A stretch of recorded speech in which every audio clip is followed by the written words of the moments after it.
The House will equally be resuming debate on the County Allocation of Revenue Bill. It's Senate Bill number 30 of 2021. The bill is by the chairperson of the Budget and Appropriations Committee.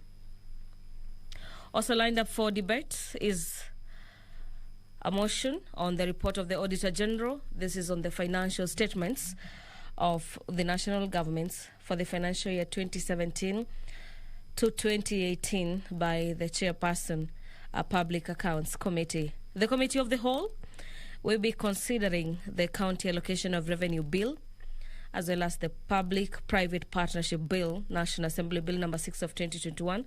It's a bill by the Leader of Majority.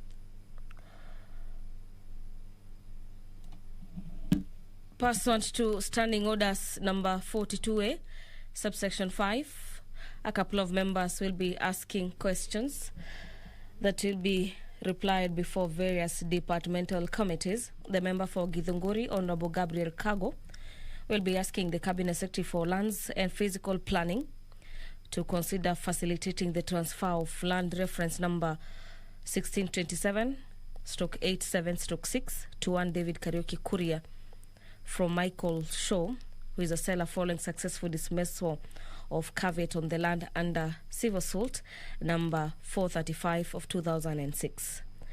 The member will also be seeking to understand what measures the ministry has put in place to resolve such matters involving matters to do with land in the country. Those particular questions will be fielded before the Departmental Committee on Matters Land. The member for Marakwet East, Honorable Kagongo Bowen, will be asking the Cabinet Secretary for Environment to provide an update on the status of investigations into the circumstances that led to the death of one Edwith Kiplagat after confrontation with Kenya Forest officers based at Tangul Forest in Marakwet East constituency. The business of the House is just about to commence, and I'll now be handing you over for the live broadcast. Enjoy your viewing.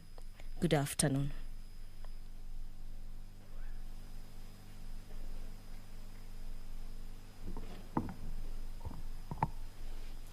Let us pray. Almighty God, who in your wisdom and goodness have appointed the office of leaders and parliaments for the welfare of society and the just government of the people, we beseech you to behold with your abundant favor as your servants whom you've been pleased to call to a performance of important trust in this republic.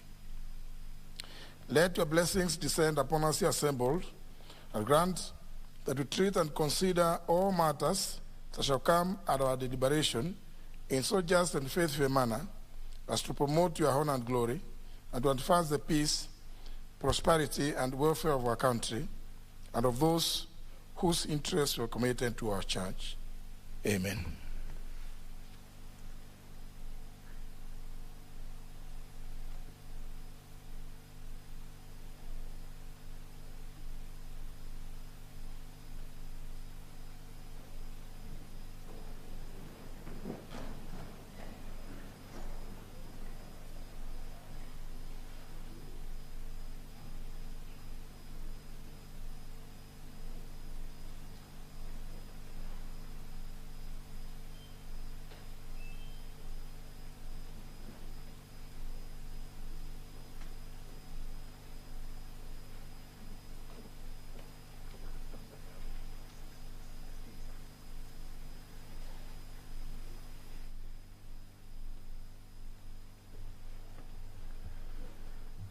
Now, quorum, can you ring the quorum bell?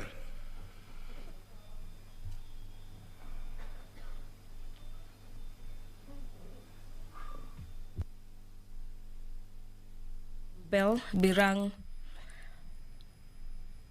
for some few minutes. This is to allow for more members to access the chambers as it stands. The House doesn't have the requisite quorum to commence its business this Wednesday afternoon. And so members of parliament will be allowed to make their way into the chamber until that particular number has been attained. And pursuant to standing orders number 42A, the member for Githunguri, member for Marakwet East, Honorable Kagongo Buwen, will be asking the Cabinet Secretary to further explain what actions the ministry has taken against the circumstances that led to the death of one Edwith Kiplagat that occurred on the 9th of April. The year is 2021. This is after a confrontation with Kenya Forest officers based at Tangul Forest Station in Marakwet East constituencies, and also explain what actions the ministry has taken against the forest officers who were on patrol on that particular day, and whether the Cabinet Secretary could consider compensating the family of the deceased persons, considering that the person in question was the sole breadwinner of a family of 7. Those particular questions will be replied before the Departmental Committee on Energy and Matters Natural Resources. The member for Bomet Central, Honorable Roni Tonui, will be asking the Cabinet Secretary for Education why the Kenya National Examination Council has not paid teachers who marked the KCSE 2020 examination papers, and when they'll be paid. The member will also be seeking to understand what criteria is used in determining the rates for paying invigilators, supervisors, examiners, and center management, as well as the current rates and where the NEC intends to revise the said rates. The member, Honorable Roni Tonui, will also be seeking to understand why the deputy center managers as well as teachers handling practicals during examinations are not considered for payment, and could the ministry consider paying those particular teachers and deputy managers. His questions will be forwarded to the Committee on Matters Education and Research. A nominated member, Honorable Godfrey Osotsi, will be asking the Cabinet Secretary for Education to provide a list of all secondary schools, the capitalization funds allocated to each school, as well as the total student enrollment for the financial years 2019-2020, as well as 2020 and 2021. Honorable Godfrey Osotsi will also be seeking to understand the measures that the ministry has put in place to ensure secondary schools in Vihiga County, which have continually received less capitation of funds. This is in relation to the total number of students enrolled receive the said funds. And the third question by Honorable Osotsi is on status of letters on capitation, matters under funding forwarded to the ministry by the various schools in Vihiga County, and when the ministry will reconcile its records and remit all funds that are not remitted to the affected schools.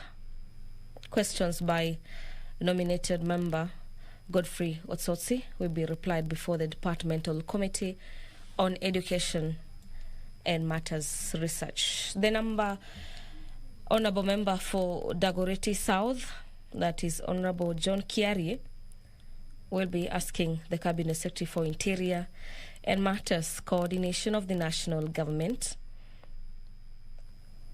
Could the Cabinet Secretary state the number of citizens who registered for the Huduma number in every county?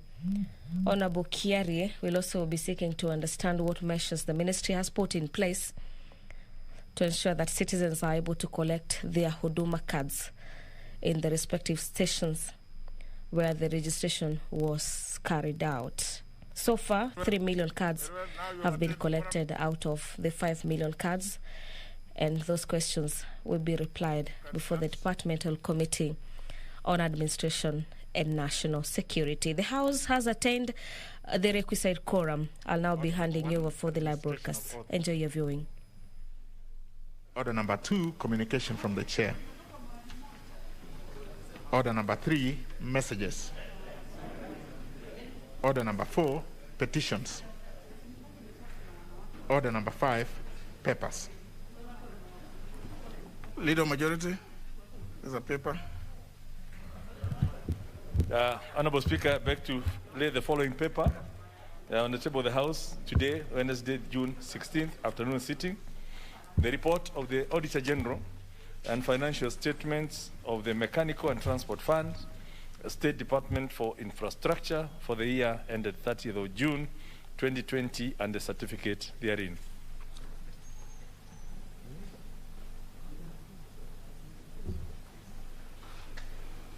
Next order. Order number 6, notices of motion. Order number 7, questions and statements. First segment, questions. First question by the member for Githunguri, Honorable Kago. The Honorable Gabriel Kago, member for Githunguri. Absent, not desiring to be present. Second question, member for Marakwet East, the Honorable Kangogo Bowen.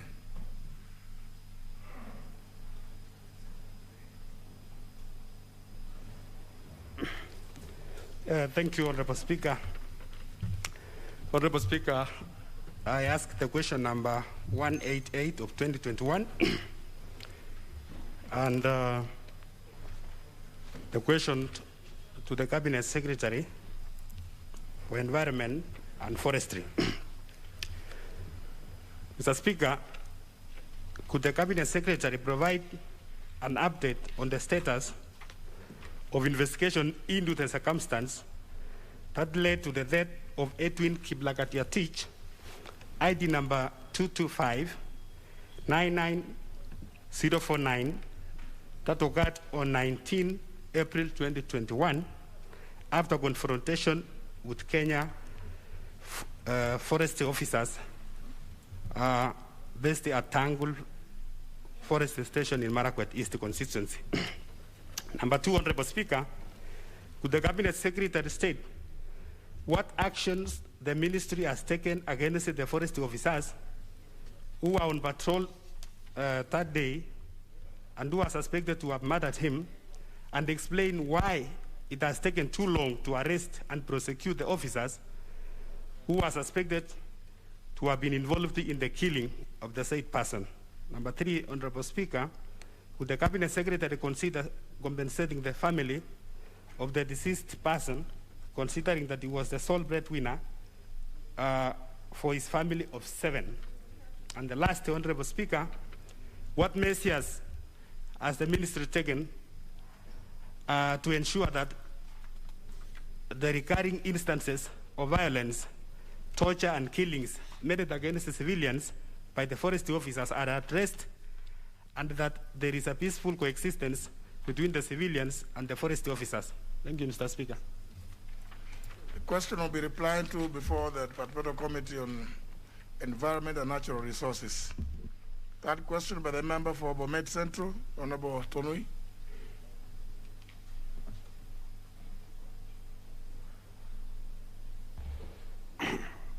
Thank you, Mr. Speaker. I arise to ask question 189 of 2021, which is directed to the Cabinet Secretary in charge of education.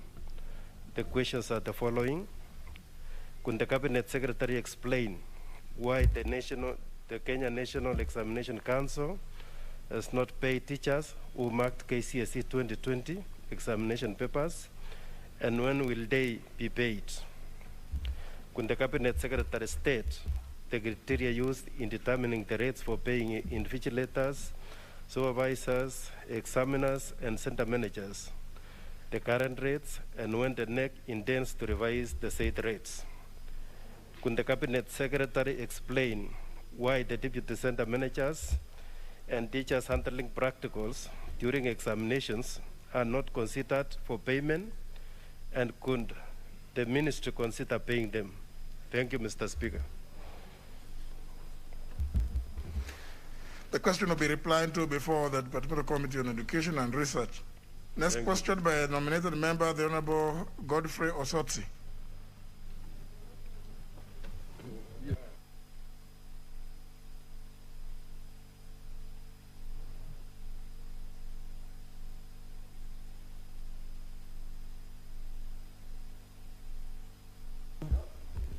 Thank you, Mr. Speaker. Mr. Speaker, I wish to ask question number 190 of 2021, directed to the Cabinet Secretary for Education, which reads, 1. Could the Cabinet Secretary provide a list of all secondary schools, the capitation funds allocated for each school, and the total student enrollment for each school for the financial year 2019-2020 and 2020-2021? 2, what measures has the ministry put in place to ensure that secondary schools in Vihiga County, which have continually received less capitation funds in relation to the total student enrollment, received the said funds? 3, what is the status of letters on capitation underfunding forwarded to the ministry by various schools in Vihiga County, and when will the ministry reconcile its record and remit all the funds not remitted to the affected school? Thank you, Mr. Speaker. The question will be replied to before, again, the Committee on Education and Research. Next question by the member for Dagoretti South, Honorable John Kiarie. The Honorable John Kiarie, member for Dagoretti South.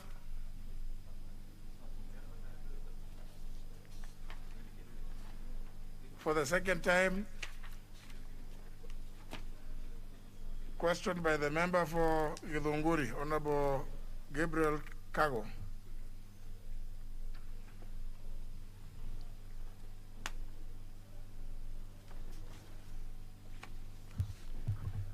Thank you, Honorable Speaker. Honorable Speaker, I rise to ask question 179 of 2021. Ordinarily, the practice is, since you came late, you start by apologizing for being late. You don't just go straight to asking a question once.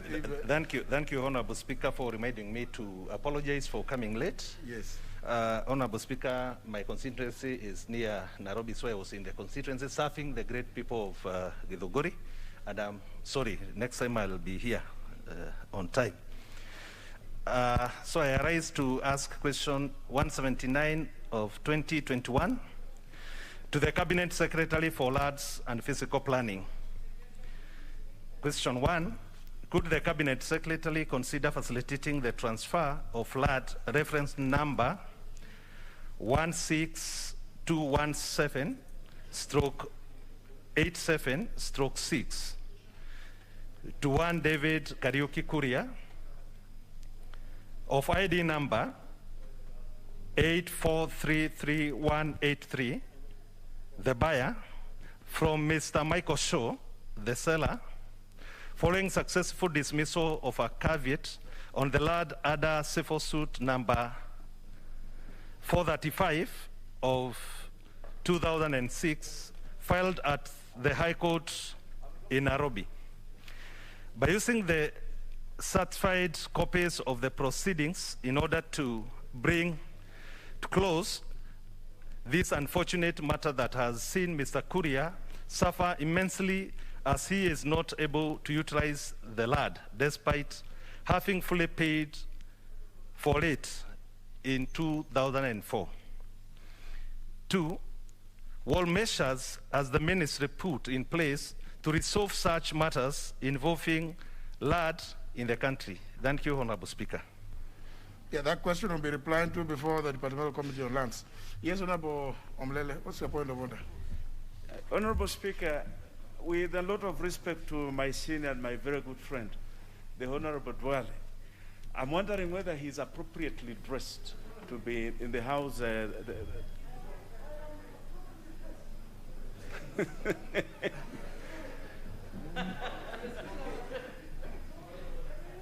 Well, I think the Honorable Omlele may have noticed that Honorable Dwale having not buttoned up to.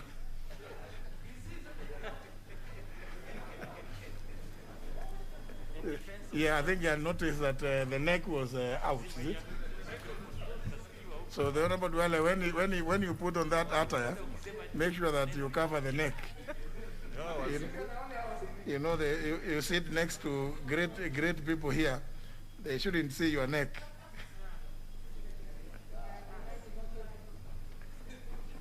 Next segment. No, sorry.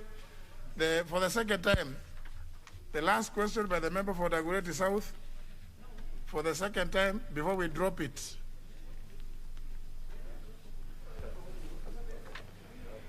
Thank you very much, Mr. Speaker. And I'm rising to ask a question to the Cabinet Secretary. It's never done that way. Yes? I mean, you can't. I'm saying for the second time. I'm calling the question for the second time. So surely it means the first time you are not here. The first thing you do is, first of all, to apologize to the House for coming late, because the House sits at 2:30.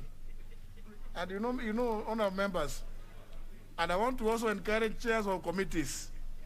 Chairs of committees, if you appoint a sitting time to be 10 a.m.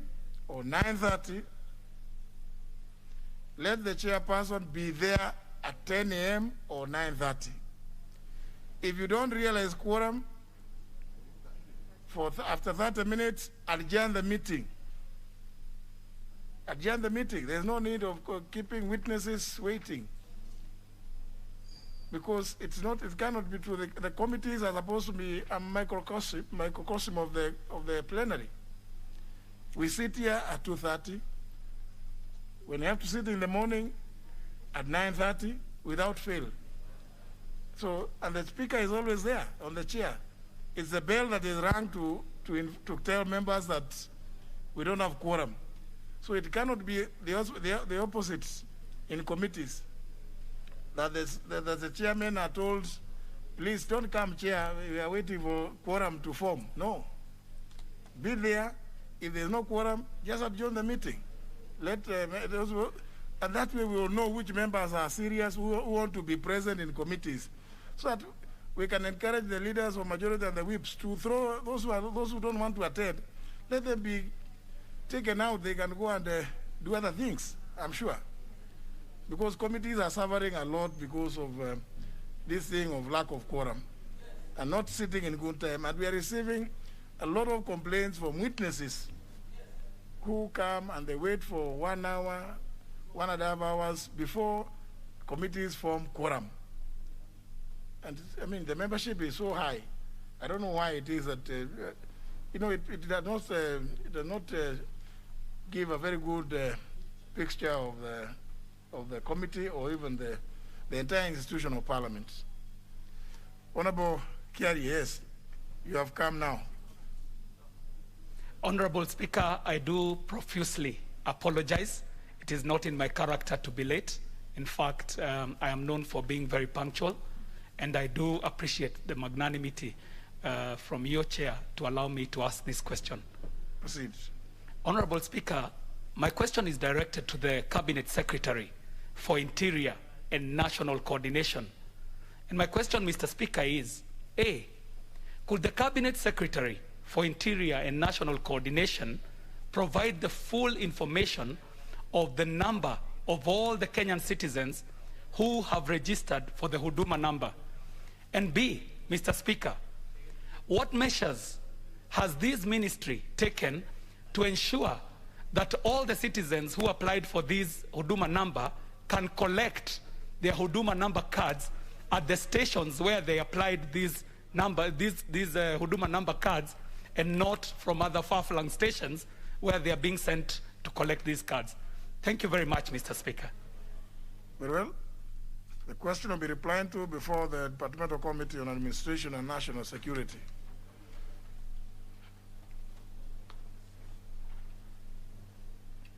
Honorable Ben Jomo Washiali, what's your point of order?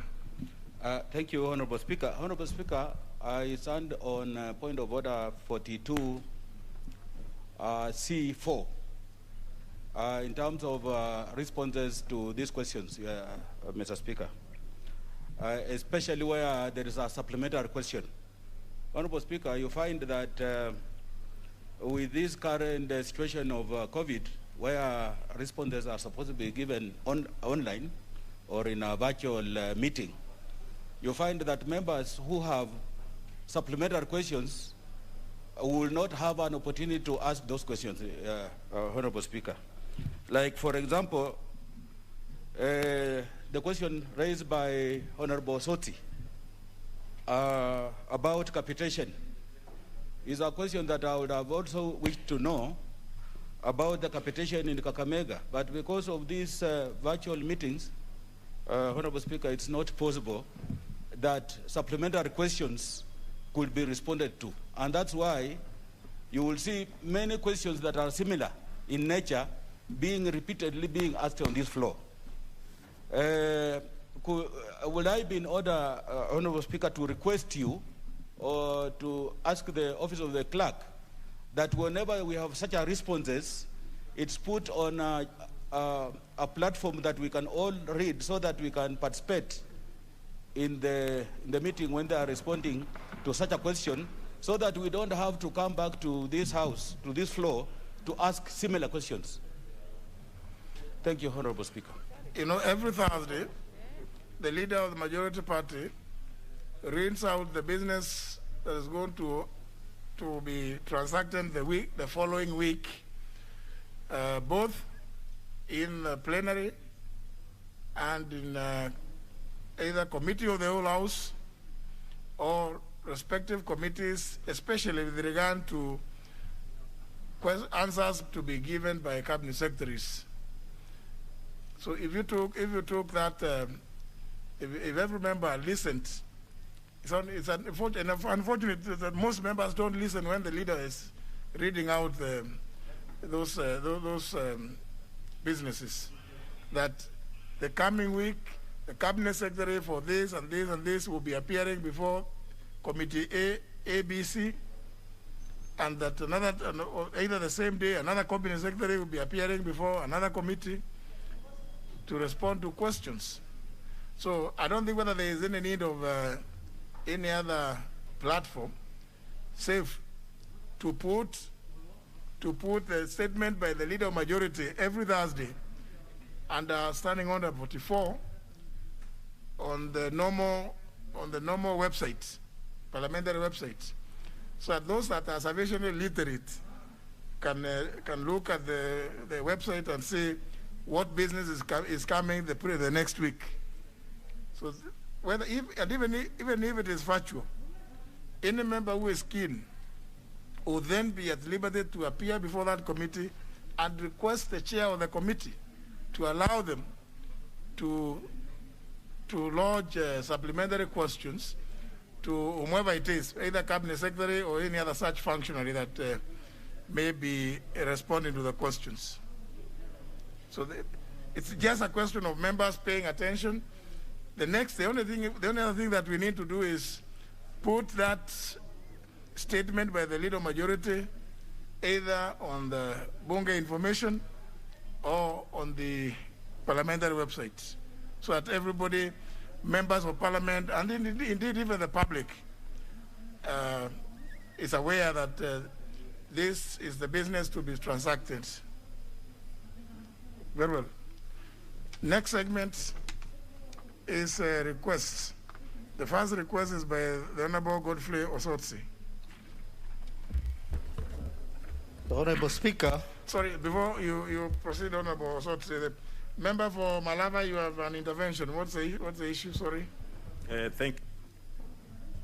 I sought a statement in May, 13th of May, from the chairperson of Education Committee and the the chair of Education Committee. Which one? I sought a statement.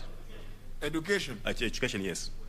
The vice chair who was on the floor that day informed us that would get the response in 2 weeks' time.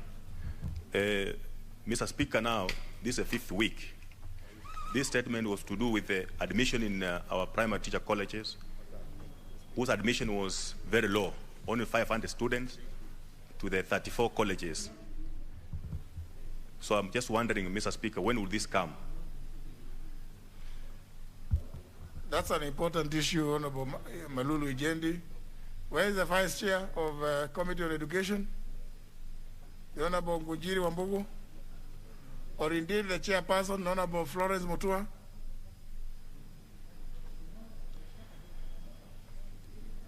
I think, Honour members,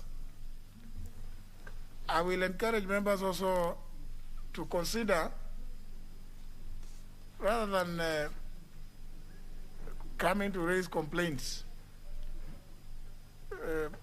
prefer a motion to censure a chairperson who neglects to respond to questions. Because I can see now, the chairperson is not there, the vice chair is not there. I mean, we can't just keep referring everything to the leader majority. Because it is dereliction of duty. And I think I want to encourage members that yes, you will be perfectly in order. And you bring the motion, I will approve it. Because chairpersons cannot both a chairperson and a vice chair, they cannot go missing. It's not right. This is wrong. Honorable Junet, what do you want to say? Mr. Speaker, the chair lady for the Education Committee had issues with the Budget Committee. There were some figures she was reconciling, Mr. Speaker. So I seek your indulgence, Mr. Speaker. I'm sure that's what caught up with her. The vice is loitering in town, maybe. But I'm just speaking about the chair.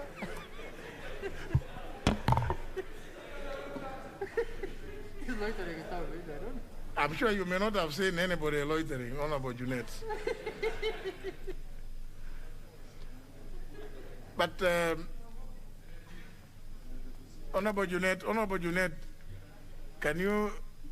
We don't want to give the leader majority this because you already now you assist of where the chair is. Could you tell her to respond to the question, the statement sought by the Honorable Malulu Jendi?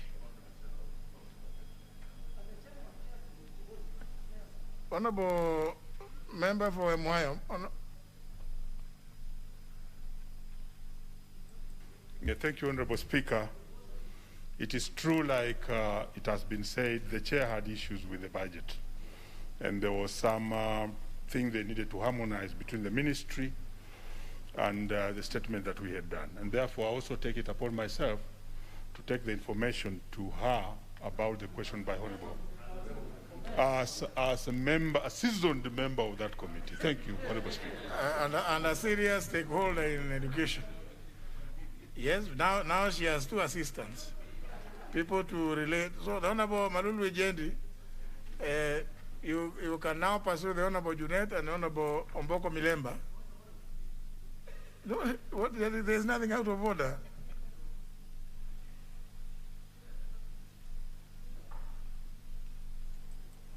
Mr. Speaker, I took responsibility because the vice chair, the chair is from the minority. Now I want to tell her what has transpired in the House. But I've just heard a member of the committee saying he's seasoned. I don't know which season he's talking about because this is his first season in Parliament, Mr. Speaker. Or he's talking about as COPET treasurer, seasoned COPET member, Mr. Speaker. Which season is he talking about? One season only. One season, Mr. Speaker.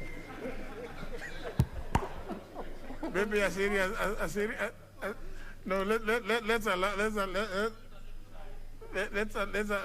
we will allow it to rest at that, but suffice to say that both yourself, Honorable Omboko Milemba and Honorable Junet, should take up that matter. I think it's not fair that the Honorable Jendi should wait for his response for so long. Honorable Sankok. Thank you very much, Speaker.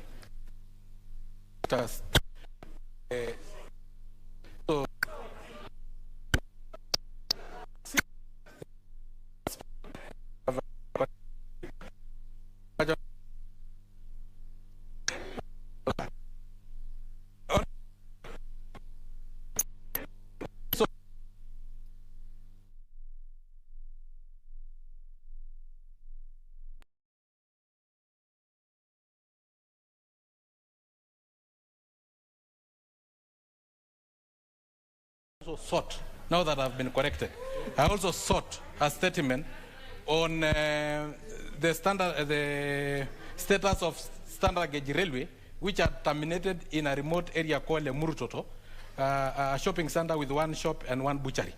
So, and it 52 kilometers already. So, Honorable Speaker, it is now being vandalized. So I had sought that statement, and I have not been given an answer by the chairperson. He's my neighbor here, but he have not given me the answer. So will I drain the answer from him by force? When did you seek the statement? I sought the statement. Now you are saying, when did you seek it? Yes, I sought the statement. That is grammar. I sought the statement 4 months ago, Honorable Speaker. 4 months ago? Yes. Honorable Kosing, is it true that he sought a statement 4 months ago? That would be February. I thank you, Honorable Speaker. Speaker, you know me, I'm effective. And I'm seasoned, and I'm ranking. I'm ranking, Honorable Chair, and my records are found also in ICC in Hague as a ranking and a serious member of this House, Honorable Speaker. Speaker, I have to confirm whether it was a question or a statement, Speaker, but it was responded, Honorable Speaker, before my committee in his presence. Honorable Chair, that was, Speaker, it was done. Whether he was satisfied or not satisfied, it was up to him. Honorable Speaker, it was responded. I thank you, but I'm ranking. Were you there? Yes, Honorable Speaker, and sometimes, Honorable Speaker, some of the honorable members are becoming a bit rude, because if they say it is up to me, it is not up to me, it is up to the people of Narok who are suffering now because the standard gauge.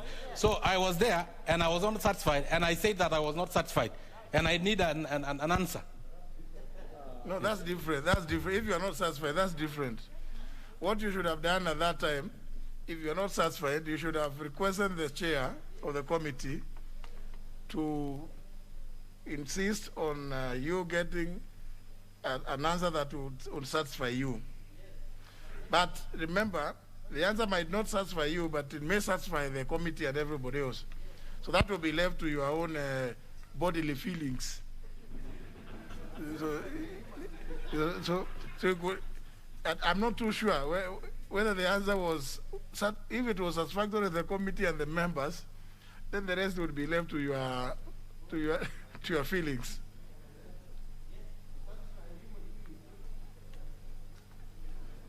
So if you're not satisfied, you could ask another one. Now that you are present when the answer was given, now you coming to raise it here now is also dishonest. So, Honorable Murigi, John Paul. Thank you, Mr. Speaker. Pursuant to Standing Order 44.2c, I requested for the statement, Mr. Speaker, from the chairperson for State Department of Industry, of Trade, Industry and Cooperative regarding the closure of Miraa Market at Somalia, Mr. Speaker, and the suspension of all flights to Somali, and the crops, Mr. Speaker, which were turned down at airport, Mr. Speaker. This statement was very crucial for the people of Igembe, Mr. Speaker, and up to now, I have yet to receive the response. Well, you're saying that you sought a statement from the chairman of the State Department, so I was wondering whether, do we have that one here in this? We don't have. So, unless you sought from the chairman of the Departmental Committee on Trade and Cooperatives. Chairperson for the Departmental Committee, Mr. Speaker. The Honorable Adan Haji. The Honorable Adan Haji has become very rare these days. Is that? Maybe he's pursuing your answer somewhere in the neighboring country. The Honorable Adan Haji, who is his vice chair? Does he have a vice chair? Who is the vice chair of trade? That Ruth Moniki, is she? She is not. She doesn't come these days. I haven't seen her. Since we reopened. Or maybe she attends the evening sittings. You know, we've been told that there are members who have become great frequent attendees of the 7 o'clock to 9:30 sittings. Maybe Honorable John Paul Mwirigi, you may have to wait until that time, but for the time being, let leader of majority take up the matter with the Honorable Haji. Now let me go to the segment on requests. Honorable Sotsi. Thank you, Honorable Speaker. Honorable Speaker, pursuant to Standing Order number 44-2C, I wish to request for a statement from the Chairperson of the Departmental Committee on Environment and Natural Resources regarding an undertaking by the Cabinet Secretary for Environment and Forestry regarding Shiru and Shaviringa settlement scheme in Kakamega County but located in Vihiga County, Kakamega Forest but located in Vihiga County, Mr. Speaker. Honorable Speaker, on the Thursday, 11th February 2021, the Cabinet Secretary represented by the CAS undertook to, among other things, convene a meeting of stakeholders with the Ministry and the Kenya Forest Service, which was supposed to include the Governor of Vihiga County and members of Parliament from the county to resolve the matter of Shiru and Shaviringa settlement schemes, which is in Kakamega Forest. Honorable Speaker, it is against this background that I seek a statement from the Chairperson of the Departmental Committee on Environment and National Resources to explain the status of the 1 month undertaking that the Cabinet Secretary gave in regards to Shiru and Shaviringa settlement scheme in Kakamega Forest, noting the suffering the residents of the schemes are facing, and whether any steps have been taken to resolve the matter. I thank you, Honorable Speaker. Honorable Speaker, I want you to give direction, because this seems to be the trend where Cabinet, CAS, they appear before the committees, they make verbal undertakings, and some of those verbal undertakings are never implemented. This is the case that I presented a question before this committee 4 months ago, and the Cabinet Secretary through the CAS made an undertaking that they will appear again before the committee to give a status report. Mr. Speaker, it's now 4 months. I have not received anything from the committee, and I have not heard anything from the ministry. So that is becoming a trend where CAS particularly give undertakings which they don't implement, Mr. Speaker. Just to give you some facts, that even in the former dispensation before 2010, August 27th, the people or officers who used to be referred to as assistant ministers would never sign anything that Parliament would receive. And I do recall, I think, I don't want to mention the member, but the particular member in the 9th Parliament is a member, and I know he is a member in this Parliament now also. When he was Assistant Minister for Health, and he purported to sign an answer on behalf of the minister, then Minister for Health, and now a governor somewhere, governor of Kitui. This some years back. So I know that thing will never be accepted. So too should it be the case today with those people. You are calling them CAS. They have no authority to give an undertaking. In fact, if it is something that where an undertaking is to be given, especially if they are doing it orally, you know, that's now, when they do it orally, that is roadside. It can be, that's the equivalent of a roadside declaration. If it is to be in writing, it must be written, it must be under the signature of the Cabinet Secretary. because, you know, the Constitution recognizes a cabinet secretary or a principal secretary. Those others, they can do those other things, you know, go around there to do a few things, including discussing issues about FGM and others. But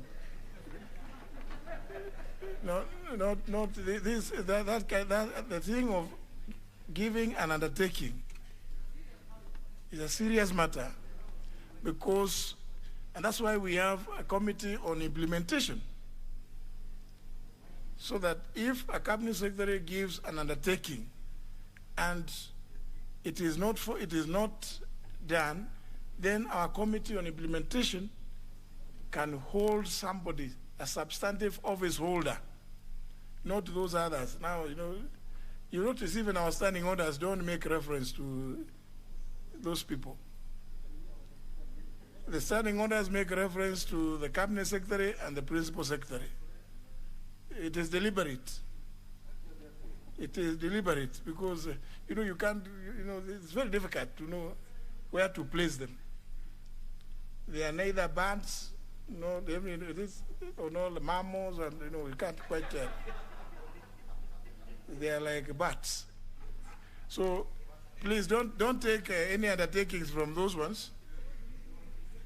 No, if it is an undertaking, chairs of committees, Honorable Rachel Nyamai, if it is an undertaking to be given, it must be in writing. If it is being read by any other person, people whom you can go to the Constitution and you will find them. You know, these others, you never know. They could say this today and then the next day they are, you know, because you can't trace them. Where will you trace them? So they can come and talk with you, engage you in, you know, those discussions. But please, if it is an undertaking, Honorable Soti, let it be in writing by a cabinet secretary, if it is being read on their behalf. But if it is the cabinet secretary himself or herself, you see there is a handstand, and you can take the handstand and follow it up. But now even if it was those people, even if you go to the handstand, now you know you can't quite. Would you follow? Our standing orders will find. They will look around and they will not see them. Yes, Honorable Sotsi.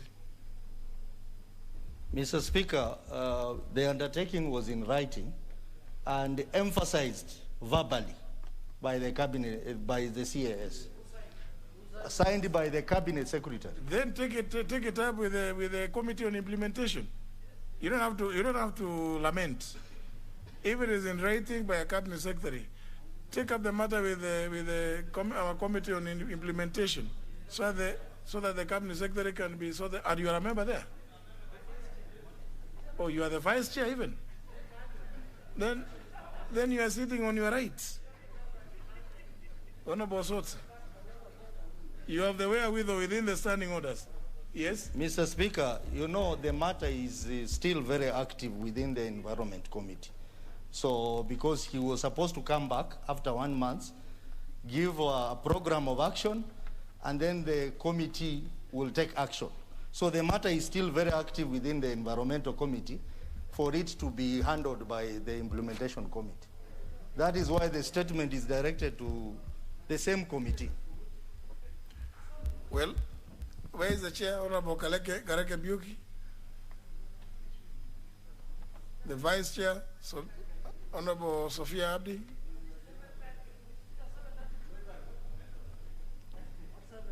7 p.m. Going to be very well.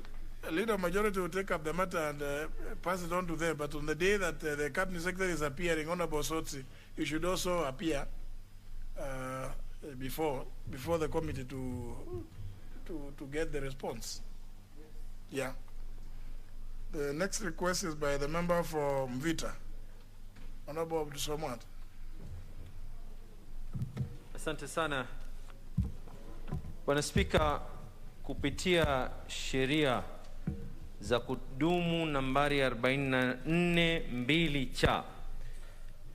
Nainuka kidete Bwana Spika kuulizia jawabu kutoka kwa mwenyekiti wa kamati husika ya usafiri kuhusu makubaliano ya pamoja yanayogusa mishahara na marupurupu almaarufu Collective Bargaining Agreement CBA kati ya halmashauri ya bandari ya Kenya Ports Authority na wafanyikazi wake ya mwaka wa 2020 na 21, na pia vile vile kuregeshwa kazini wafanyikazi 247. Bwana Spika, kwa miaka kumekuwa na mivutano na mitihani ambayo imesababisha kutowekwa sahihi hii CBA ya zaidi ya wafanyikazi 5,000 wa bandari ya Kenya, na maridhiano yalikuwa yawe tangu Novemba mwaka 2019 Bwana Spika, lakini maridhiano haya yakakubalika hadi Januari mwaka 2020. Bwana Spika, yatia wasiwasi ya kwa tangu Januari mwaka 2020 mpaka hii leo mishahara haya ambayo yaliweza kukubaliana na kuridhiana pamoja hayajalipwa, na kuna haja Bwana Spika ya kuanza mazungumzo ya maridhiano ya mwaka 2022 na 23 ambayo kisheria yanafaa kuanza Oktoba mwaka huu wa 2021, pamoja vile vile Bwana Spika kuregeshwa kazini wale wafanyakazi 247. Bwana Spika, kupitia haya natafuta suluhisho kupitia kwa mwenyekiti husika. Kwanza waweze kutuelezea ni mitihani gani ambayo yapo hadi hii CBA hadi leo haijatekelezwa. Pili, mikakati gani wizara imeweza kuweka kuhusu CBA ama maridhiano ya mwaka 2022 na 2023 yanaofaa kuanza mwaka huu, na hadi leo yale ya mwaka 2019-20 hayajaweza kutekelezwa Bwana Spika. Bwana Spika, mwenyekiti pia tunaomba atoe hakikisho ya kwa wizara husika itahakikisha mishahara ya hawa wafanyikazi wana Mombasa na wa Kenya kwa jumla zaidi ya 5,000 yaanze siku ya Januari mwaka 2020 kama vile ilivyo ni haki yao ya kuweza kulipwa mishahara haya tangu Januari mwaka 2020, na uhakikisho ya kwa wale wafanyikazi waliofutwa 247 Bwana Spika mwaka 2021 mwaka 2011 waweze kuregeshwa. Asante sana Bwana Spika. Mimi ni kwa niaba ya wanamvita na Mombasa Abdulswamad Sharif Nasir. Chair Departmental Committee on Transport, Honorable Kosing.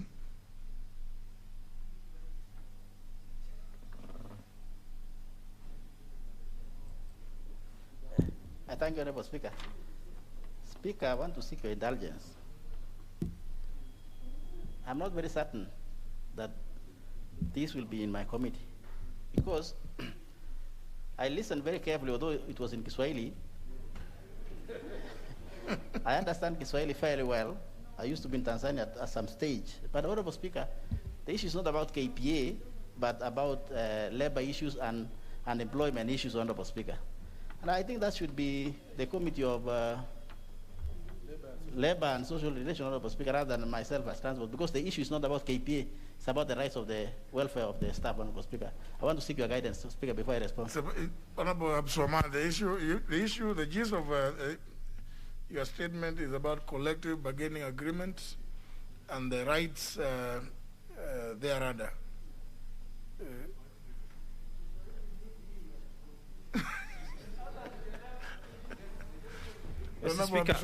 Mr. Speaker, with your guidance, whether I can now be able to put my case forward in English, if you will allow me to do so, and I may continue in Kiswahili, but for purposes of being able to understand with my co-chairs, Mr. Speaker. No, he's asking, his point is, the issues you've raised are to do with the collective bargaining agreement, and some people who've been, according to you, dismissed. And those appear to be labor matters more than transport. Mr. Speaker, but you know, it's your choice. I stand to be guided, Mr. Speaker. But however, the gist of the matter lies with the Kenya Ports Authority itself, because they had already agreed. They had already collectively agreed on these matters. But however, with your guidance, nevertheless, even if it's KPA, you know, it's a labor issue. With your guidance. With your guidance, Mr. Speaker, we will accept that it goes to labor, as long as we just have a solution to these matters. No, the labor committee can summon before it KPA. It doesn't matter. It doesn't matter whether it is KPA. You know, the issue is the substance is the labor issues. It is not about the institution.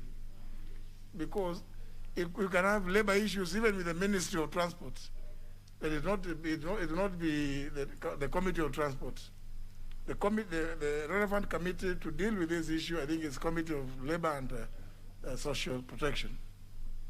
And the chairman is, I can see, is enjoying when you are misdirecting your issues to Honorable Kosing, and so he will say hallelujah, because it will go to the Honorable Kosing, and he will come and say, well, we don't deal with labor issues, and he will come and report here. Yet, you know, if it went to the Honorable Kabinga, he would deal with the matter, I'm sure, appropriately. So I would suggest that you redirect the statement to Departmental Committee on Labor.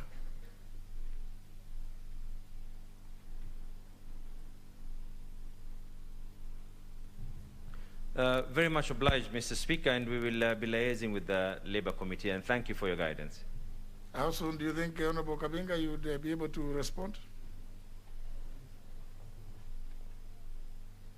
Thank you, Chair. Actually, I was listening to him very keenly, and I was wondering whether he really meant to go to transport. However, this seems to be a long-standing issue that needs some time, Honorable Speaker, and if the member is agreeable, we can do this in 3 to 4 weeks so that we can go deeper.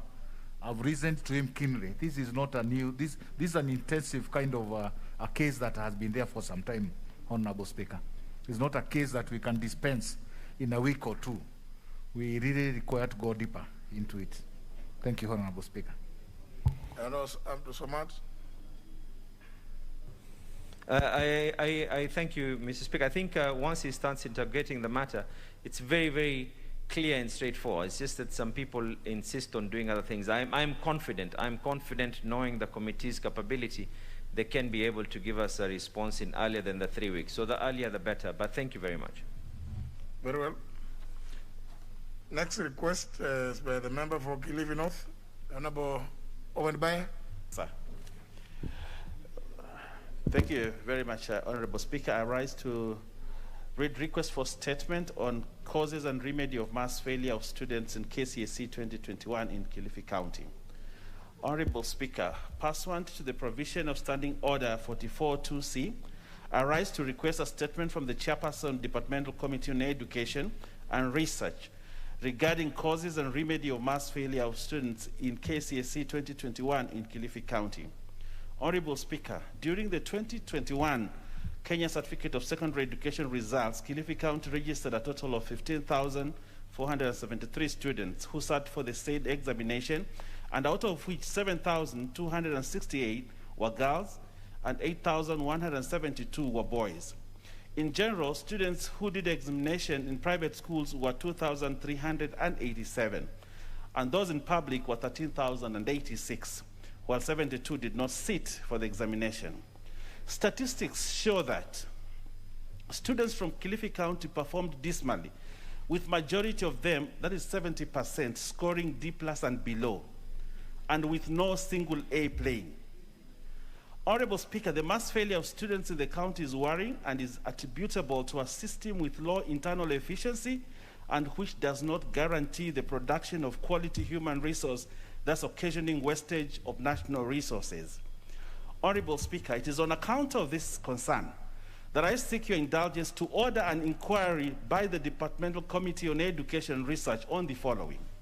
1, the reasons for mass failure in examinations in the county with regard to how the education system is managed, teacher distribution, and the correlation between subject performance and the number of teachers deployed by the Teacher Service Commission, and their experiences and the deficits thereof.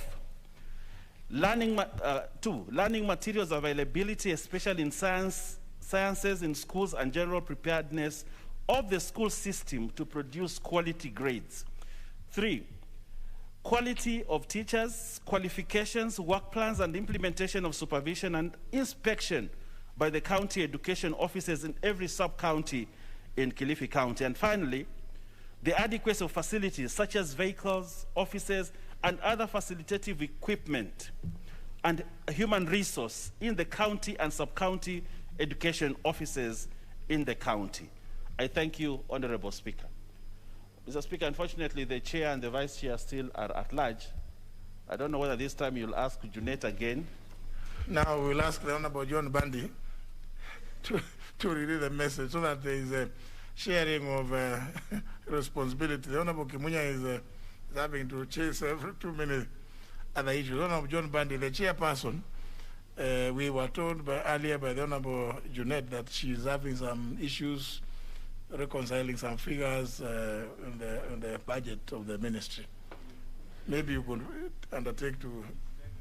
Actually, Mr. Speaker, you're right. That's correct information. The chair is engaged in trying to have the budget figures balanced. But then this message will reach the chair. The questioner almost confused me when he was asking the chair to order for inquiry. So I was wondering whether he was seeking speaker's ruling or seeking for a statement from the committee. But be that as it may, I think he concluded by seeking for a statement.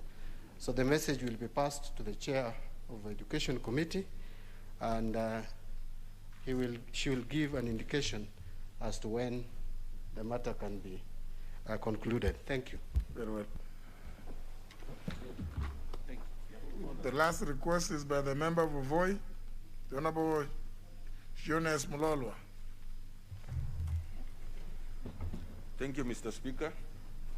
Honorable Speaker, pursuant to Standing Order number 44-2C, I rise to request for statement from the Chairperson of the Departmental Committee on Environment and Natural Resources on the escalating cases of human-wildlife conflicts in Voi constituency. Honorable Speaker, in the last 2 months of May and June, a number of human-wildlife conflict cases have been reported in Voi constituency, Taita Taveta County. The cases arise as a result of marauding elephants from Savo East and Savo West National Parks, invading Bololo and Golia locations, as well as Kasigao, Miasenyi, Marungu, and Luasagala, causing injuries and loss of lives to the people, destroying crops and properties, thus affecting community livelihood. In some cases, these elephants have also imposed curfew to the villages. Honorable Speaker, the government, through the Ministry of Wildlife and other related agencies, has not addressed this challenge comprehensively. And it is against this background that I seek a statement from the committee of Departmental Committee on Environment and Natural Resources on the following. 1, what measures are being taken to bring these human-wildlife conflicts in Voi constituency, particularly in Bololo and Golia locations, as well as Kasigao, Miasenyi, Marungu, and Luasagala areas to an end? Number 2, what measures are being taken to compensate the families affected by this human-wildlife conflict in Voi constituency? Number 3, could the ministry consider compensating victims of the said human-wildlife conflict, which has been pending for the last 5 years, despite claims having been made, and when will this happen? I thank you, Mr. Speaker. Mr. Speaker, this human-wildlife conflict has been addressed. So many members of parliament, even from different counties, have been asking this question. But we are not seeing anything tangible. I think the last one was asked by Honorable Jessica Mbalu, who is my neighbor in Titwandei. And we are not seeing any action from the Ministry or the Kenya Wildlife Services. People's properties, everything green in the villages has been destroyed by elephants. In fact, nowadays they do not want water from the water points. They are drinking water from people's water tanks outside the houses. So it's a serious matter, Mr. Speaker. Thank you. Honorable Mwadime. Asante sana Mheshimiwa Spika. Kwa kweli hili tatizo limeenea pembe zote za Taita Taveta. Hivi sasa wa leo hii asubuhi kule sehemu za Mwatate katikati ya Taita Taveta, sehemu za Kigombo mali kunaitwa Mwanga na mahali pia kunaitwa Kituma. Ndovu mamia na mamia mandovu yalikuwa huko asubuhi, hata watoto kuelekea mashuleni asubuhi ilikuwa ni vigumu. Na hili tatizo tumekuwa tukilizungumza kwa muda. Na sijui tutafanyaje mpaka hili tatizo litatuliwe, manake sehemu jimbo la Taita Taveta limezingirwa na Savo West na Savo East. Na matatizo yamekuwa mengi sana. Mheshimiwa Spika, naomba mwenyekiti wa kamati inayohusika waingilie kati. Kuna huo tuliomba kitambo kutoka kule Mgeno lipitie Sagala pale Buguta mpaka Kasigau, likitengenezwa lile huwa litasaidia kwa ukubwa sana. Naomba tafadhali msaidie hawa wananchi, ni wa Kenya pia. Asante sana Mheshimiwa Spika. Endeleeni kuomba na tutaomba sana kabisa. Mwenyekiti wa kamati husika, naibu wake wote wawili hawako.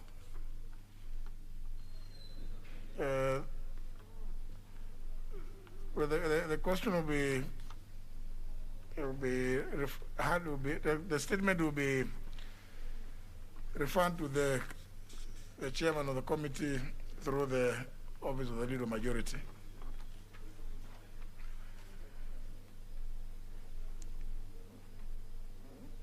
Next order.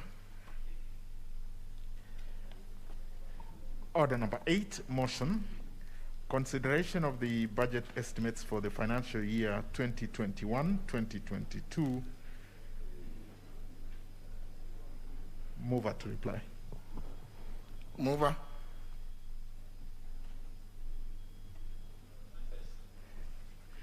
Thank you so much, Honorable Speaker.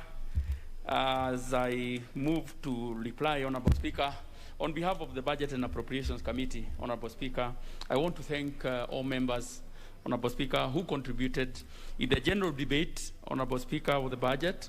I was here, Honorable Speaker, for the entire 3 days of debate, and we had very insightful contribution from members, others with reservations, Honorable Speaker, others with amendments, Honorable Speaker, and Mr. Speaker, we have taken those into consideration. Honorable Speaker, the ones that can be implemented when the budget is being implemented, Honorable Speaker, we will make sure that one is done. The ones that might not be accommodated in this financial year, in the next financial year's budget, Honorable Speaker, we will make sure that, Mr. Speaker, they will be considered in the next financial year budget. Honorable Speaker, it should not be lost on members that we still have another budget that we will preside over, Honorable Speaker, the budget of 2022-2023. Honorable Speaker, and I know, I have no doubt in my mind that most of the members will still be members of Parliament, the 13th Parliament, save for a few who have decided to either go to the upper house, to the other house, or the others like John Buddy, who might decide to be governors. So, Honorable Speaker, we will make sure, Honorable Speaker, that those issues are considered because, of course, we have a budget ahead of us. Honorable Speaker, quite a number of issues were raised, and mostly issues around the pending bills. Honorable Speaker, every other day, every other report that we table here, Honorable Speaker, the departmental committees are raising these issues every other day. And I remember when the Cabinet Secretary, National Treasurer was here, he directed that all ministries, all county governments to pay pending bills. But, Honorable Speaker, we need to have firm actions on that, Honorable Speaker, because sometimes when Treasury is also giving directives, they are also not giving provision for that funds so that monies can be paid in regard to pending bills. Honorable Speaker, the other issue is on stalled buildings. Honorable Speaker, there is one that all the time keeps coming in our books, the Mitihani House, the Kiridi House, and also our building, Honorable Speaker, here. We are going to make sure, Honorable Speaker, as a Budget and Appropriations Committee, we will make sure that enough funds are appropriated to make sure that those are completed. Honorable Speaker, as I reply, Honorable Speaker, because of the concerns that we have had from members, because of the various contributions that we have had from members, because budget making is a process, is a negotiated document. Every other day we are negotiating. Even up to this point, there were negotiations going on. So as I second, I want also to give notice that during the Committee of Supply, as I reply, Honorable Speaker, during the Committee of Supply, we will be proposing some amendments in the second schedule, Honorable Speaker, and during that time, Honorable Speaker, I will be able to give the details. Honorable Speaker, with those few remarks, I beg to reply.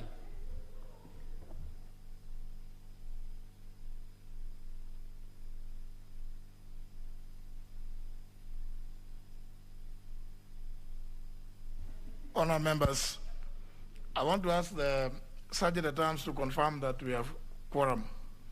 This is budget making. Sergeant at Arms, can you check whether there is quorum? Because I'm just seeing everybody, after they make request for statement, they just walk away. They think that is the most important aspect of business. That's not. Ordinarily, that is not even business.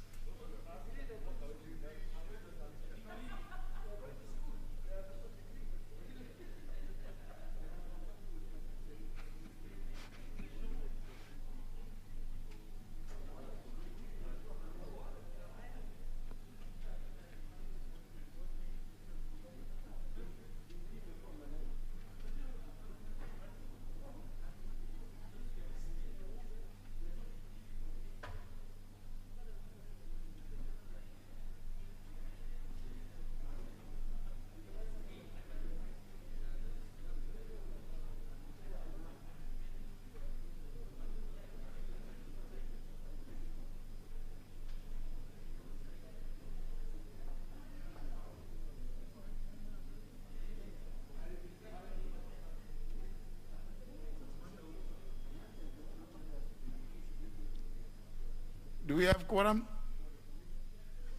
No? We don't have quorum? Yes, I guessed as much.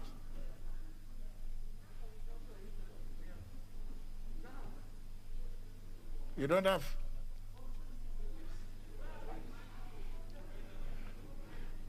You know, the whips have forgotten their job. This is budget making. I can't put the question unless there is quorum. Is that true? Is that true now we have quorum? If they are walking, they are still walking out. No, but these are not whips.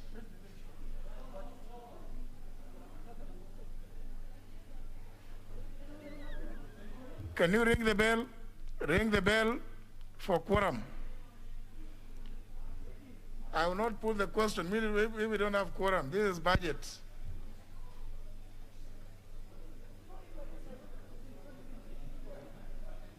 You see, some of them don't understand. They are even walking away still. This is a problem, I don't know.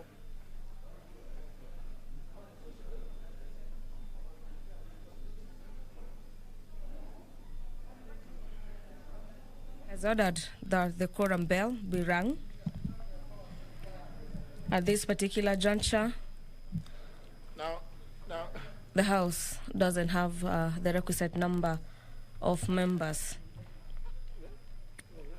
to allow for deliberations and passage of the report by the Honorable Kanini Kega's Budget Committee on Matters Budget. Sergeant terms are showing members of the National Assembly to the House to ensure that the House gets to pass that particular report by the Budget Committee. Pursuant to Standing Orders number 35 on matters quorum, subsection 2, a quorum when not present, the Speaker or the Chairperson shall cause the division bell to be rung, and if no quorum has been present at the expiry of 5 or 10 minutes, more time shall be given. The quorum has been achieved, and the House will continue with deliberations and consideration of the report by the Budget Committee.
Very well, honor members, we now have quorum.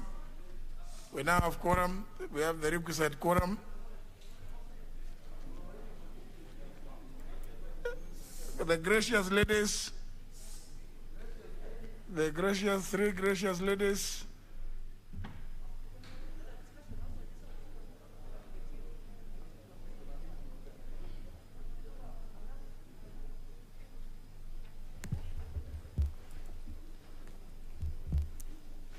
Honor members, I now put the question, which is that this House adopts a report of the Budget and Appropriations Committee on the budget estimates for the national government, the judiciary, and Parliament for the financial year 2021-2022, laid on the table of the House on Tuesday, June 8, 2021, and pursuant to the provisions of Article 221 of the Constitution, Section 39 of the Public Finance Management Act 2012, and Standing Order 239A, approves the issuance of a sum of Kenya shillings 1,945,671,474,883 from the Consolidated Fund to meet the expenditure during the year ending 30th June 2022 in respect of the votes contained in the first schedule to the order paper, subject to paragraph C, which is the Committee of Supply. B, makes a policy and financial resolutions contained in the second schedule to the order paper. And C, orders that the Speaker do now leave the chair to facilitate consideration of the said budget estimates with respect to each vote and programs in the Committee of Supply as contemplated under Standing Order 240. first and second schedule of the budget estimates as attached to the order paper. Will as many as of that opinion say aye? Aye. Will as many as of the contrary opinion say nay? The ayes have it.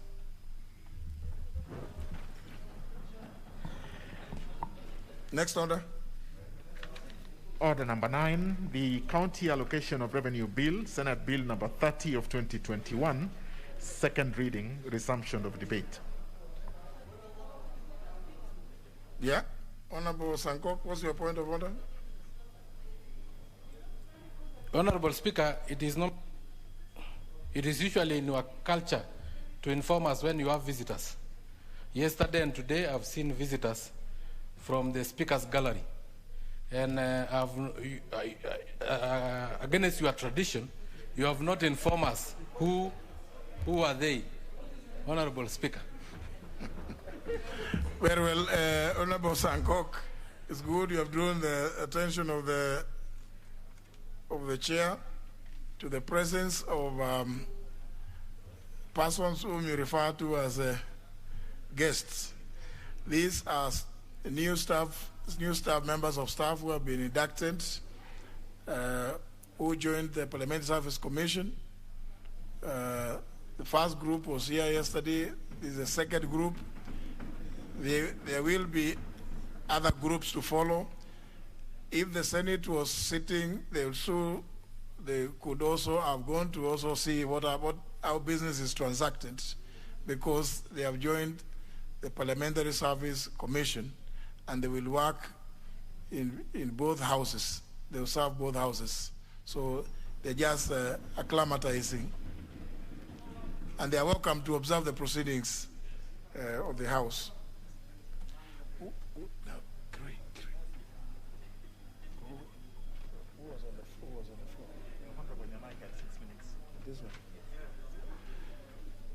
I'm informed that the person who was on the floor is the Honorable Rachel Nyamai, member for Kitui South, and you have a balance of 6 minutes.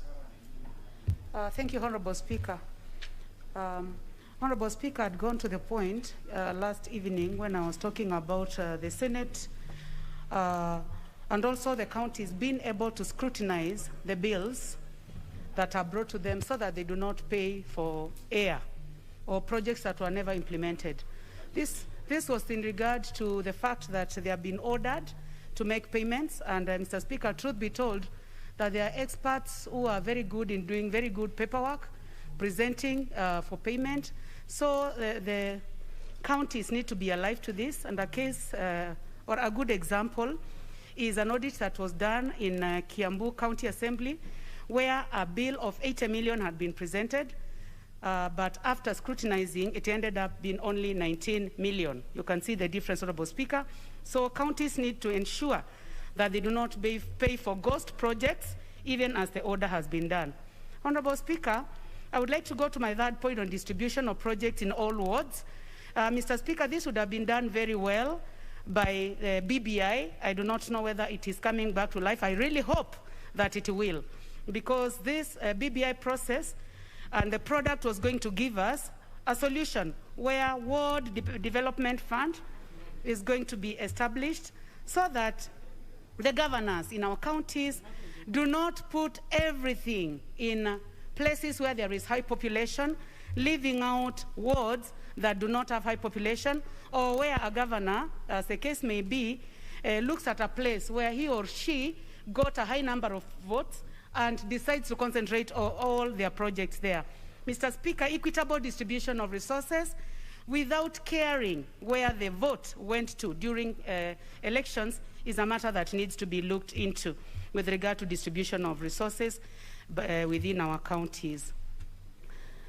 Mr. Speaker, I would like also to talk about exchequer releases. It is true that the country has been affected and that funds are dwindling down, but it is important to note that government needs to make an effort to ensure that money goes to the counties so that it doesn't become so fashionable for people to say that there is no money from the national government, there are no exchequer releases, so that as much as we know that there is a challenge of COVID, that the exchequer releases are done within possible timelines, make the highest possible effort.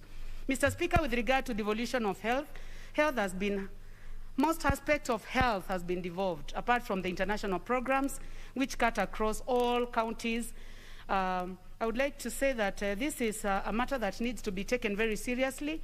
We come from counties where we have realized that there are dispensaries, health centers, and even hospitals where there are no adequate equipment and where there are no adequate drugs.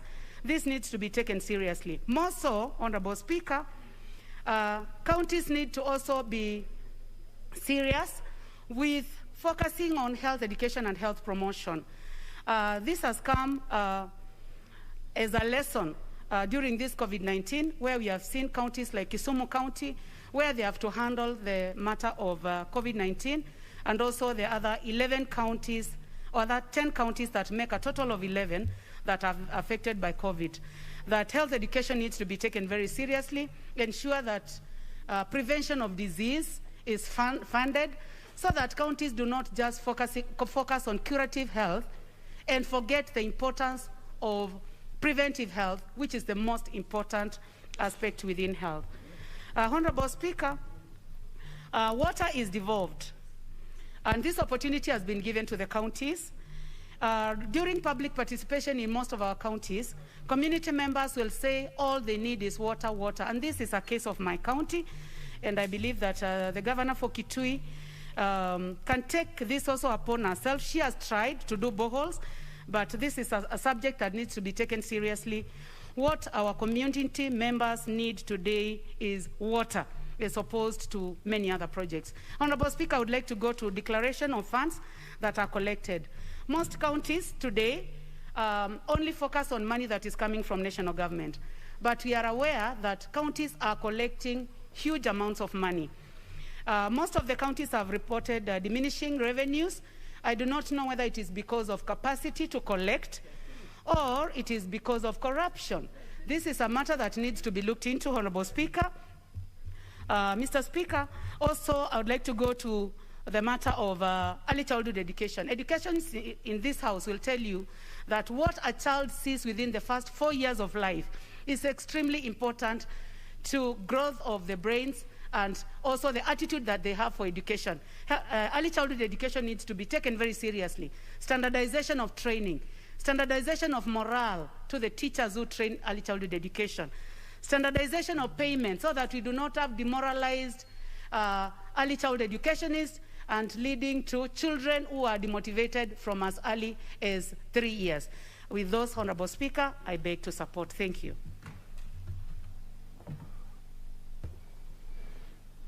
Member for Mwaya.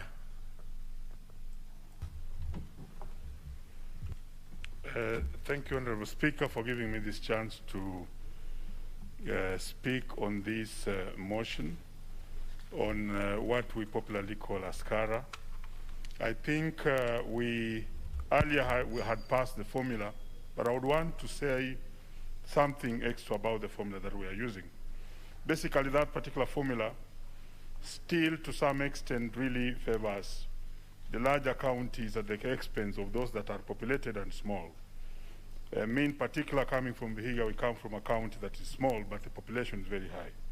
So possibly in future, we shall have to relook again at that formula with the insight of seeing that the people are the ones who are really getting the funding and not the population or just the poverty index. And again, even when we talk about the poverty index, then again we need a proper evaluation of the poverty index throughout the country, so that the records we are using, even if they are by the Kenya Bureau of Statistics, are correct, and this will actually go along the way to benefit all the people, especially the masses where they are. So we go for the person instead of the geography and the size of the place. The second thing, Honorable Speaker, would be basically, yes, the money goes to the counties, but how do they use the money? For me, I think the counties still have to work very hard on issues of pilferage of the funds that they are given, in terms of how they are able to monitor and oversight the monies that are given to them. To date, we still see many county projects given a lot of money, and yet they are unfinished, meaning that there's a lot of wastage. Thirdly, Honorable Speaker, I would also wish to speak on what my immediate predecessor talked about in terms of speaking here. The fact that the county governors now, when you hear them speak, they would wish even to become cabinet secretaries. It is so sad because they feel the cabinet secretaries have more funding and more regular funding than themselves. And they are giving a spirit of almost giving up on running the county governments. They are looking at themselves as people who must continuously fight for them to get funds. In fact, when you look at our governors speak, their last chairman was Oparanya, and now there's another person. He always turns into a trade unionist. In fact, I noticed they are now competing us in the trade union in agitation. And that picture is not good for this country, because this is a level of government that actually needs funding and regular funding. So for me, is to call upon the central government and the executive and the treasury and the exchequer to actually fund the county governments. The history of county governments in this country is old, and me, I'm blessed to be a historian and a teacher of history. They are the kind of units that we had before and were thrown away because people preferred centralization of resources. The centralization of resources ended up not being very good for the country because we were unable to distribute or to redistribute resources across the country. And only few areas were benefiting at the expense of others. So sometimes even when I see them misuse money, yes, I call upon proper use of money within the counties. But I even prefer when they are using the money well distributed in every far-flung corner of Kenya than when that money is centralized. I want to believe that the Treasury is not having any business of killing the county government just like they were killed immediately after independence. And that is a direction we should never take again. So let's deal with them where they are to use the money properly, but let's never dream about going back to the old system where we centralize the usage of money within the country, because that was not good for us. Honorable Speaker, finally, on the issue of how the county governments deal with some of their sectors, I'll only speak about one, and this is the vocational training sector. Formerly, this money was $2 billion to every county, and the money was ring-fenced so that it directly went to vocational training. When I talk about vocational training, I mean those polytechnics that are otherwise not covered under TVET and are not also covered by the ministry, and they are under the county government. But now, because they wrestled over how much will go to the county government and how much will remain in the central government, they decided to give part of that $2 billion as part of the revenue to the county government generally. So the risk we face is that those village polytechnics are going to die, because I see most of the governors going to put that money on other usage other than the real use, which was originally the vocational training at the village and the lowest level. Yet, when you look at the education system, CBC, we are now going the direction of TVET and vocational training. So this is an area which I wish the county governments, as I get this money and allocate themselves, they will actually still make sure that we don't kill the village polytechnics, which are very important to ourselves, leave alone the ECD, which has been spoken about. And lastly, Honorable Speaker, let the county governments be able, and let's get a mechanism on how the county governments can actually also give a report on what they collect and how they use them. There are a number of institutions in this country, including county governments, that don't want to declare their collections in form of taxes. The other group are the universities, but I'll speak about them later on, because they want more money and we want to give them money, yes. But they never want to declare how much they collect through what is called the parallel degree program. So let the county governments be oversighted to declare what they are collecting. Possibly this can go to the central pool, and then they are given back. With those few remarks, Honorable Speaker, I want to support. Honorable Dwelle. Mr. Speaker, thank you very much. I take this opportunity to contribute to the County Allocation of Revenue Bill 2021, Senate Bill number 30 of 2021, which was read on 3rd of June 2021. Mr. Speaker, this is the bill that horizontally divides resources between counties and is prepared under Article 217 and Article 218 of the Constitution. And this is a bill that allows the transfer of resources from the consolidated fund to the county treasury. Mr. Speaker, if you look at this bill, counties have been allocated 370 billion this year, this financial year, 2021, 2022, and they're supposed to share these 370 billion as equitable share between all counties. And you can see there's a growth, there's a nominal growth compared to last year of about 53 billion, translating to 16.9% compared to the 316 billion which they were given in 2020-2021 financial year. Mr. Speaker, the Senate, in its wisdom, has amended the schedule. It has removed the second schedule and substituted it with a new schedule. And this new schedule has increased the recurrent expenditure ceilings for county assemblies. And my interest was, why was this increased? It was increased from 33.2 billion in last financial year, this financial year ending, to 35.6 billion. And this is mainly one on the pending bills, which are before counties, and car grants for our colleagues who are in the county assemblies. And the same, there was no increment on the county executive. It remains unchanged, just like in the financial year. What are my submissions in as far as this bill is concerned?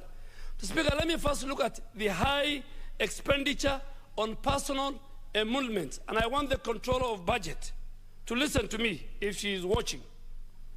That, Mr. Speaker, the law is very clear. The PFM Act is very clear. Section 25, subsection 1B of the PFM Act, of the PFM Act, not Act, of the PFM County Government Regulation 2015 sets the limit of the county government expenditure on wages, salaries, and benefits at 35%. Mr. Speaker, as of today, county governments are at 52.9%. Mr. Speaker, we did not ask, Kenyans did not ask for a devolved system of government so that counties become employment bureaus. Kenyans asked for a devolved system of government in order to get closer access to water, access to health care, access to basic ECD education, access to roads. We did not ask for devolution so that governors can issue, and particularly now that they are about to go to elections, can issue letters of employment left, right, and center.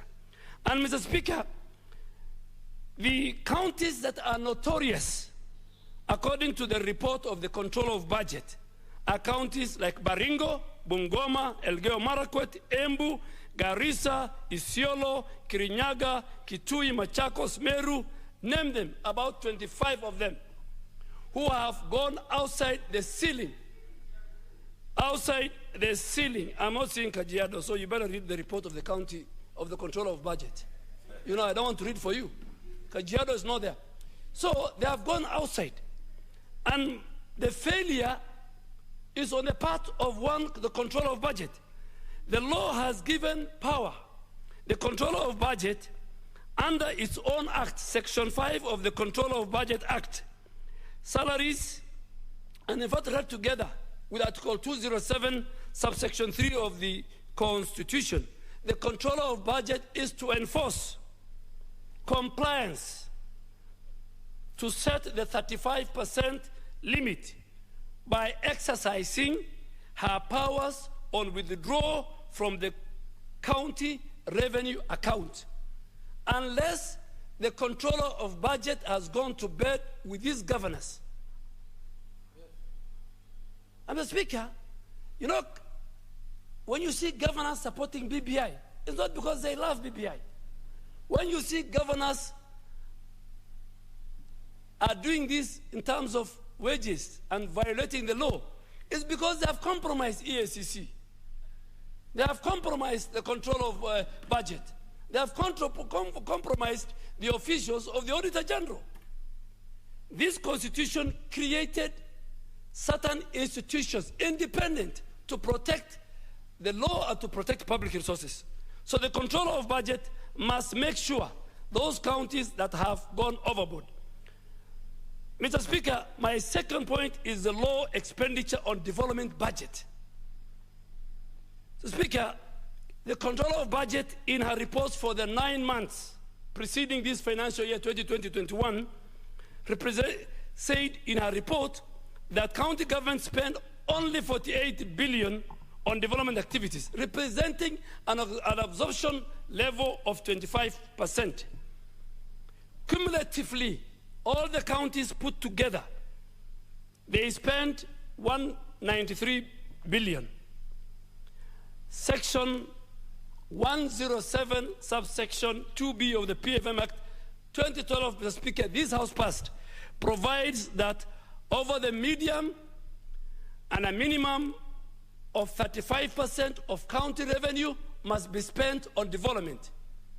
Speaker, work in our counties. There's nothing going. Maybe they have built an office for the governor. They have built an office, assembly for the county assembly. Nothing else. And I don't want to become a governor. Those counties with the low absorption rates, development absorption rates, are notorious. Nairobi, Kisumu, Lamu, Baringo, Nakuru, Samburu, Garissa. My county is appearing everywhere. And the reason why we are appearing everywhere, because we elected a character who cannot fit to be a leader. And that's why the only money we gave to him, the only money we gave him, the World Bank, he's in court. Mr. Speaker, my third and final point is again the delay in the disbursement of the equitable share by the National Treasury. The National Treasury, Mr. Speaker, is killing devolution. Speaker, the exchequer of counties should reach their respective county revenue accounts as per the disbursement schedule approved by the Senate. The Minister for Finance has no choice. The schedule is approved by the Senate, the custodian of devolution. The minister must follow that schedule, and of course, he has not been following it. In the first 9 months of the financial year 2020-2021, the National Treasury has disbursed a total of 158 billion to counties as an equitable share of revenue raised nationally, which accounts for 50.2% of the annual equitable share of revenue. The disbursed amount of revenue raised during that financial year should have been higher. So you don't give money. So what has happened? Today, if you go to counties, including mine, officers are not working. Vehicles are grounded. Garbage is not collected. Electricity bill has not been paid. Not because there's no money, because the National Treasury is not disbursing enough money for development. Now governors have gone to a situation where they want to eat M&E, operations money, the fuel, the flowers, money for newspapers, money for office rent, money for Kenya Power. They are not even remitting statutory deductions. Finally, Mr. Speaker, it's on pending bills. The minister cannot come to this house and ask for compliance. The house to give him. We can't give you powers. The minister must give money, and county governments and national governments must pay. These pending bills is part of the national debt. The money Chinese, we owe Chinese and other countries is the same money Kenyans owe this government. Yes, a debt is a debt. If this government can't pay the debt of our people, then why should they bother about paying the debt of China? Why should they pay the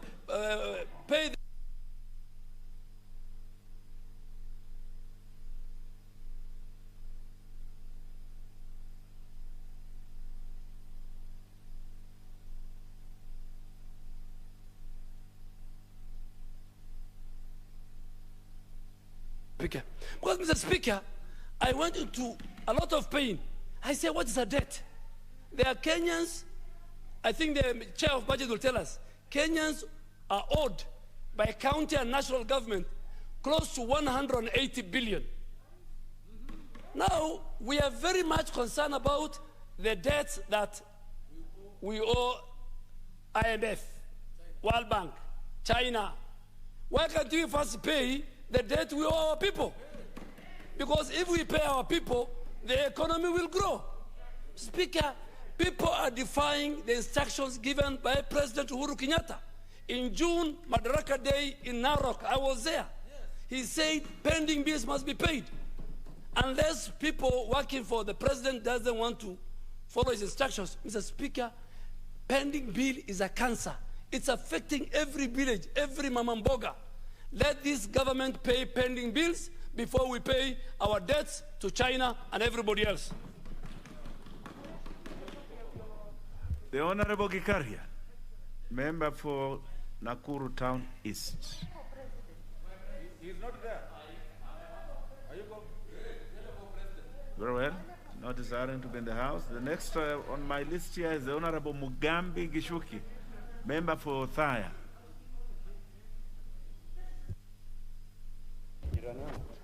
Thank you, Honorable Speaker. Honorable Speaker, I rise to support. Honorable Speaker, this is a very important bill.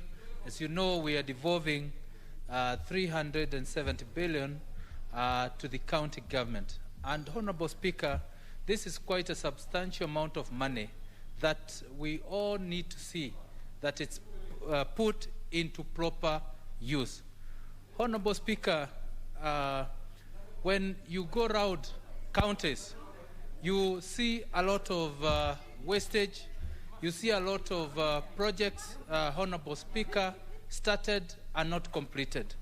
Honorable Speaker, this happened to be a very risky year where everybody wants to start a project and live without care whether it will be completed or not. And this is the start and the beginning of all these pending bills, Honorable Speaker. Honorable Speaker, we should have a framework where we are sure that nobody will begin a project without providing total funds for that project. Because anytime we just start a project because we can afford or we put aside 10% mobilization fee, after, Honorable Speaker, when the contractors do the work and they submit their certificates, there's no money to pay, Honorable Speaker. And this is how we are authoring the pending bills from the word go. Honorable Speaker, we must have a framework. We must guide our counties to ensure that the way they budget does not create these pending bills from the word go. Honorable Speaker, we know that the county assemblies should be able to monitor and to oversight the executive at the county level. But when you look at the capacity, Honorable Speaker, that some of those county assemblies have, they're not able, Honorable Speaker. And most of them actually get guidance on what to vote for, on what to do from the same executive. Honorable Speaker, we need to have a framework of strengthening oversight at the county level, Honorable Speaker. We either provide budget offices or offices that can give capacity, build capacity within the county assembly, so that county assemblies are properly equipped to oversight the executive, Honorable Speaker. Honorable Speaker, we've been having this debate of degree which many members are taking so casually. But Honorable Speaker, when we talk about 370 billion, and then you just want to pick somebody on popularity basis just because he's able to go around every morning in all homes taking a cup of tea, and then you tell them to go and oversight 370 billion. Honorable Speaker, we are failing from the word go, and that is why this issue of the degree should be taken very seriously, so that the people we take to counties, the people we bring even to this parliament, Honorable Speaker, are able to understand their roles. They are able to take their job description, Honorable Speaker, seriously. And it's the only way we can make sure that we have value for money, Honorable Speaker. Because whether we give all the money from the exchequer, and then the money, those funds are wrongly applied, we'll never get value for our money, Honorable Speaker. Honorable Speaker, when you also look at the expenditure we have at county at the current level, Honorable Speaker, it's worrying. It's worrying that first, the current expenditure being mainly salaries, it will always take precedent of development. And if we continue allocating the huge amounts of funds devolved on only salaries, will not go far, Honorable Speaker. Some of these counties have been receiving extremely huge amounts of money. You look at a county getting 12 billion every year, and in 10 years they've gotten 120 billion. But you go on the ground, you can't see, Honorable Speaker, where this money has been applied. But Honorable Speaker, occasionally you see that the same funds are coming back to Nairobi and perhaps being invested in structures, Honorable Speaker, that do not relate to the counties, Honorable Speaker. So we are bleeding, Honorable Speaker, through counties because of poor oversight, because of poor application of funds. And if we want to go forward in this country, when we remember that some of the default functions are so critical for the well-being of this country, we must make sure that the funds at the county level are properly applied. Honorable Speaker, we have devolved agriculture, for instance. Agriculture is the backbone of this country. Almost over 60% of our economy is reliant on agriculture.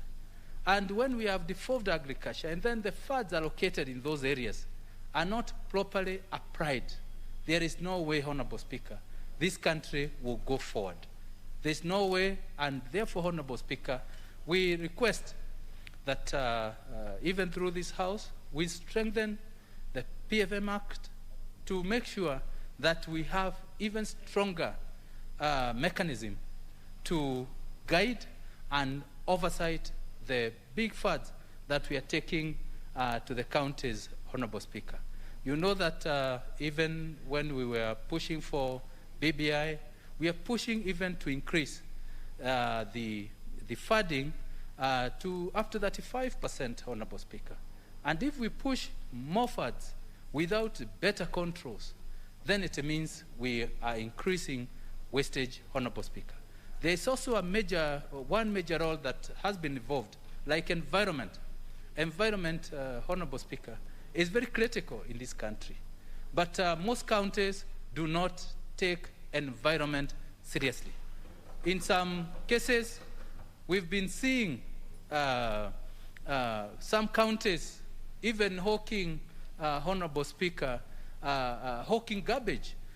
In my county, we have had that practice where garbage is hawked from one constituency to another and to another one, because there's no proper plan. Yet there are funds to do those kind of functions. These are some of the very important functions that have been devolved but are not being taken seriously, Honorable Speaker, at county level. These function like environment. It's affecting our health. It's affecting our climate change. It's affecting so many areas, Honorable Speaker. Yet it's being taken and treated extremely casually in some counties. Honorable Speaker, we have to we have to come with very strong framework to oversight the funds going to the county. And our brothers at the Senate level, we believe they should do much more to guide and to oversight the counties. And we hope going forward, the national government has done very well in terms of providing funds for pending bills. And we hope the county will also be pushed through the Senate to do the same. Honorable Speaker, remember this House had supported that any county that is not clearing pending bills, they do not get funds. And those funds can be released, should be released directly to those who are owed money, Honorable Speaker. The other day we looked at the report of pending bills, and only the county assemblies who forwarded their pending bills, but the executive did not, Honorable Speaker.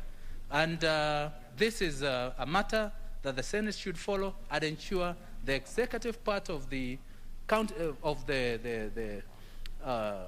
counties also provide their pending bills, and they are pushed to clear them, Honorable Speaker.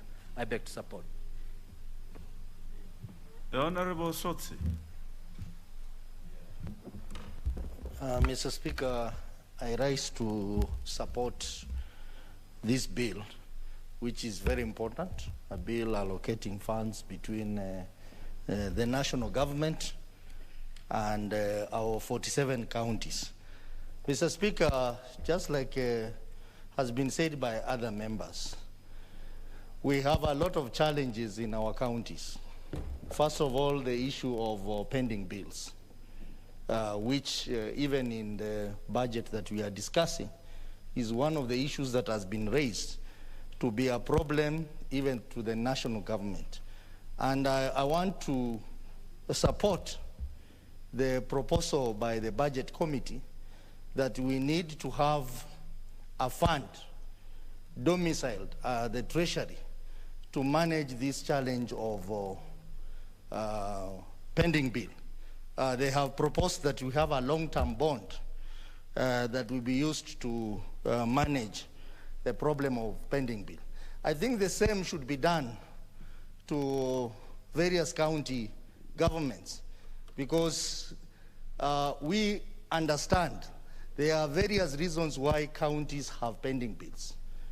One of the reasons is when funds are disbursed late to the counties, and they have programs which they need to implement, and they are not able to implement those programs in time, then they end up having challenges of pending bill. But largely it's because of non-adherence to the law, particularly the Public Finance Management Act and the Public Procurement and Disposal Act, which some counties don't adhere to.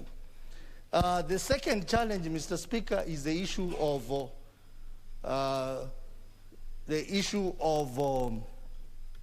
disbursement, Mr. Speaker.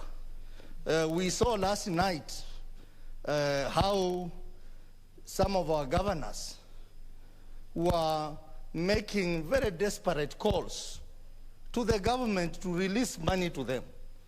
Really, we must be very sympathetic to the governors, because how do you run counties without money? So I think in a way we have to relook at our laws in terms of releasing money, that we can even say the first charge on the exchequer should be the loans, the debts, but then the second charge should be release of the money to the counties, because they cannot run their programs successfully when funds are released to them very late. They plan, they have plans in place, but then those plans don't work because there is no money. The money comes late. When the money comes, maybe they have very short time to use that money. I think this is a very serious problem. And as Honorable Duale has said, the Office of the Controller of Budget, one of the functions of the Office of the Controller Budget is to monitor the programs and projects in the counties. I think they should be in a better position to advise the government on the issue of release of funds. We know one of the challenges could be maybe there is no exchequer.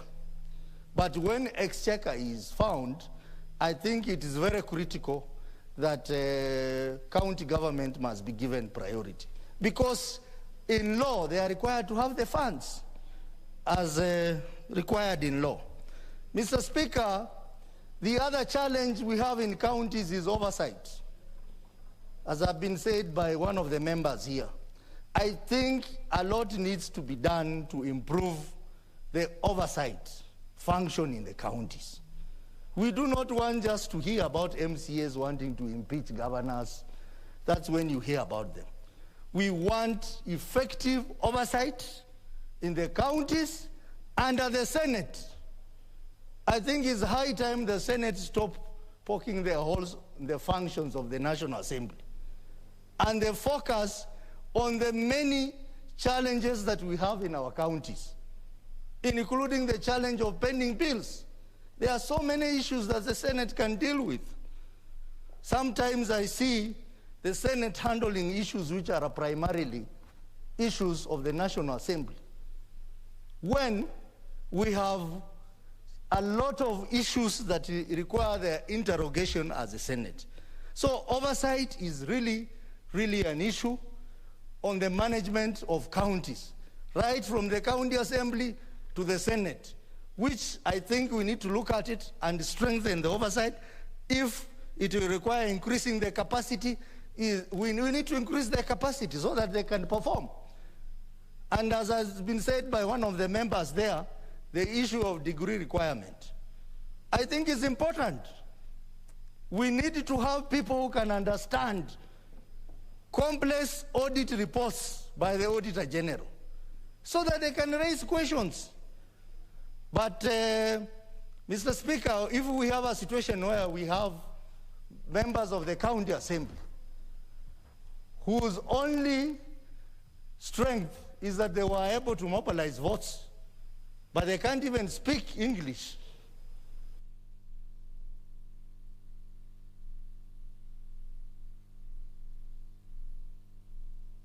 that they can even speak in vernacular. Mr. Speaker, that becomes a problem.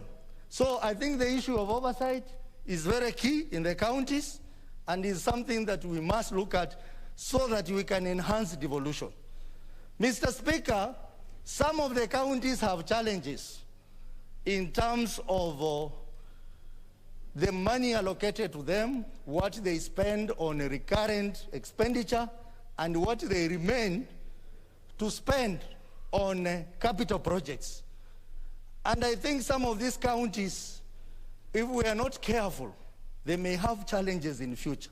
That is why some of us were supporting BBI, because BBI was going to increase allocation from 15% to 35%. And some of these counties which have financial challenges, they would be able to survive. But now without it, we are going to have problems. So, for those of us who are supporting BBI, I think we mean well for devolution in this country. But for people like my good friend here, nominee 001, I think these are people who are not supporting devolution. They talk about devolution, but when it matters to strengthen devolution, they are not there to talk about devolution. Mr. Speaker, one of the other things that I found very critical in BBI is the issue of giving powers to Senate to oversight on-source revenue. On-source revenue is a problem. Mr. Speaker, the counties that we have cannot even raise 90% of what local authorities were raising. And local authorities did not have enough manpower, enough resources to raise money. But the counties have not been able to raise that money. They wholly depend on the allocation from the national government.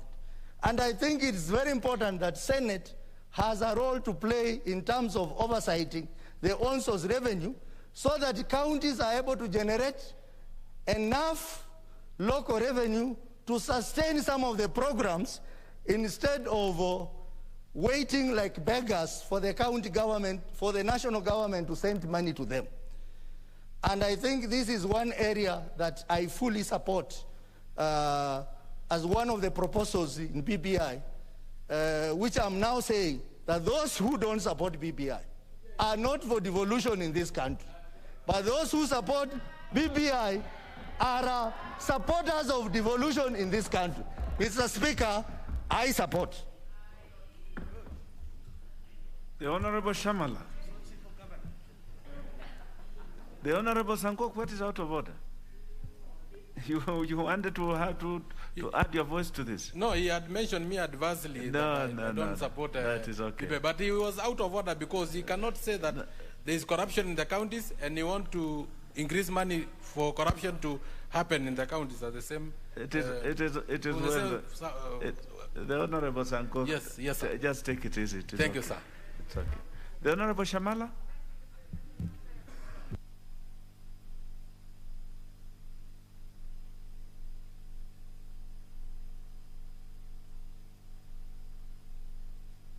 Should I?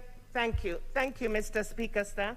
Mr. Speaker, sir, I rise to support the County Allocation Revenue Bill, Senate Bill 30 of 2021. Indeed, Mr. Speaker, Article 6 of the Constitution of Kenya entrenches the spirit of devolution by stating that the territory of Kenya is divided into counties.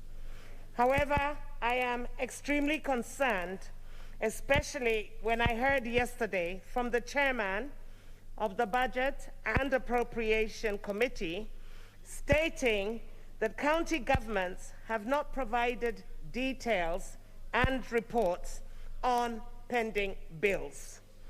Indeed, as echoed by Honorable Dwale, some of these pending bills include 26.2 billion for the County Pensions Fund as at 31st December 2020, 14.57 billion for Local Authorities Pension Trust as at 30th November 2020.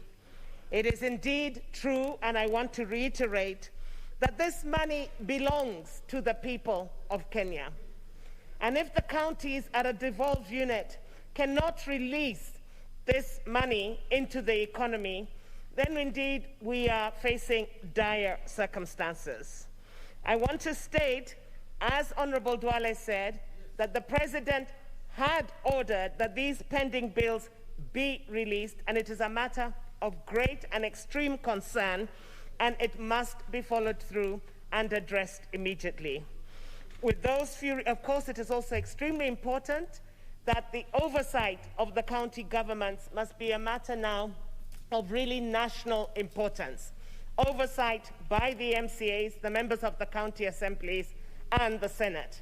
Because as the people of Kenya, the people of Kenya will be answerable to the people of Kenya. The members of the county assemblies, the senators who oversight these counties. And with those few remarks, I do support. The Honorable Thuku Kwenya. Thank you, Mr. Speaker, for this opportunity to contribute to this bill on county allocation of revenue.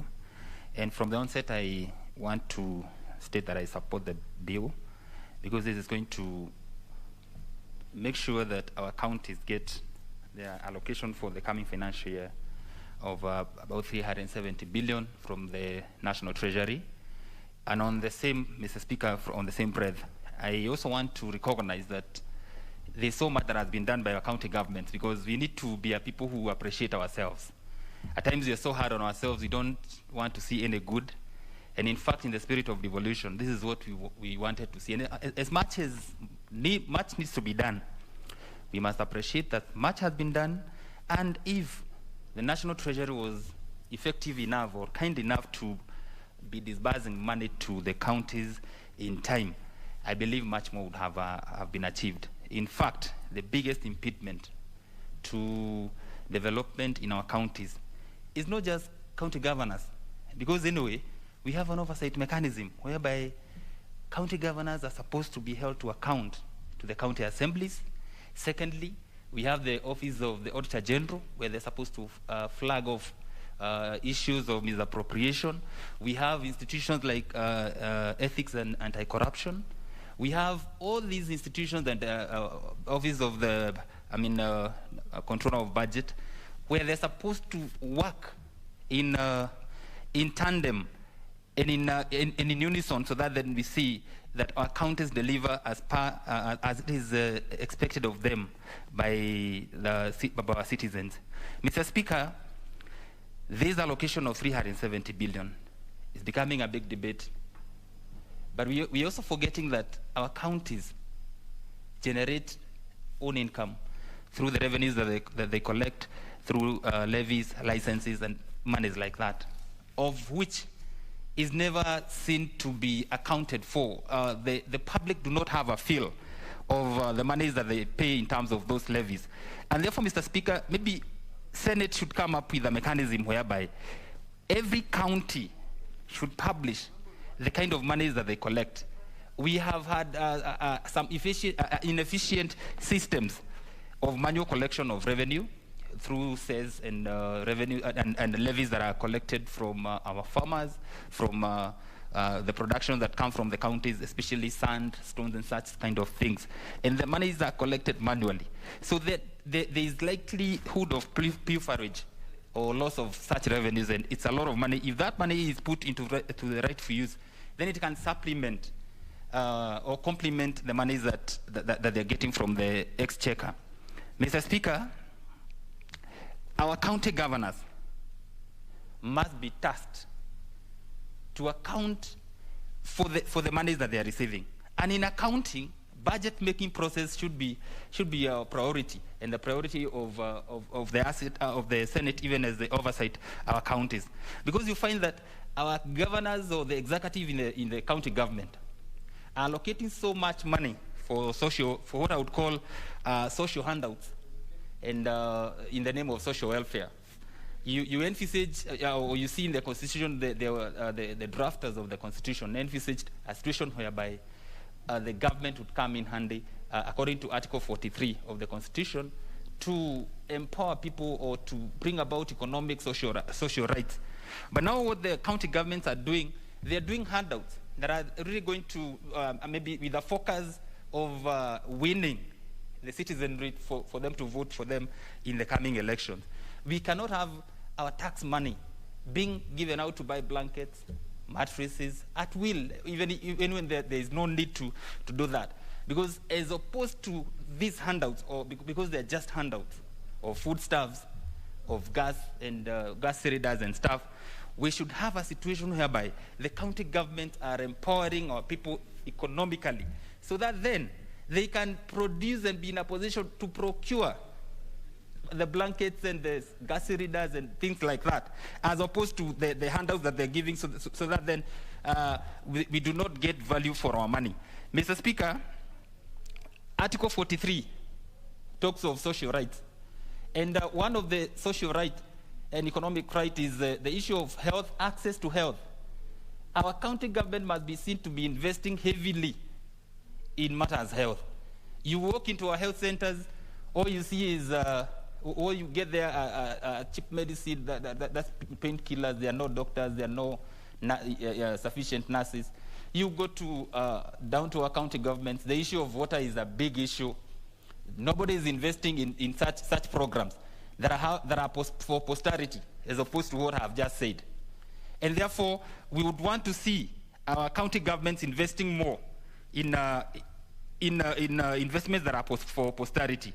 Mr. Speaker, we have also had issues with our county governments procuring outside PFMA, outside PPDA, that is Public Procurement and Disposal Act, because we cannot have institutions procuring beyond their budgets as envisaged in the Public Procurement and Disposal Act.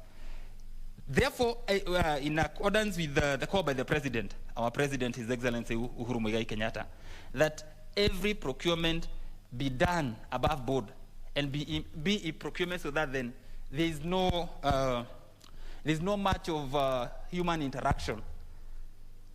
That will ensure, and I hope that we're going to have an ICT system whereby if procurement is done beyond what is allocated in the budget, then there's a lockdown so that then you cannot procure at all beyond what is envisaged in the budget that is approved by the Director General for Budget.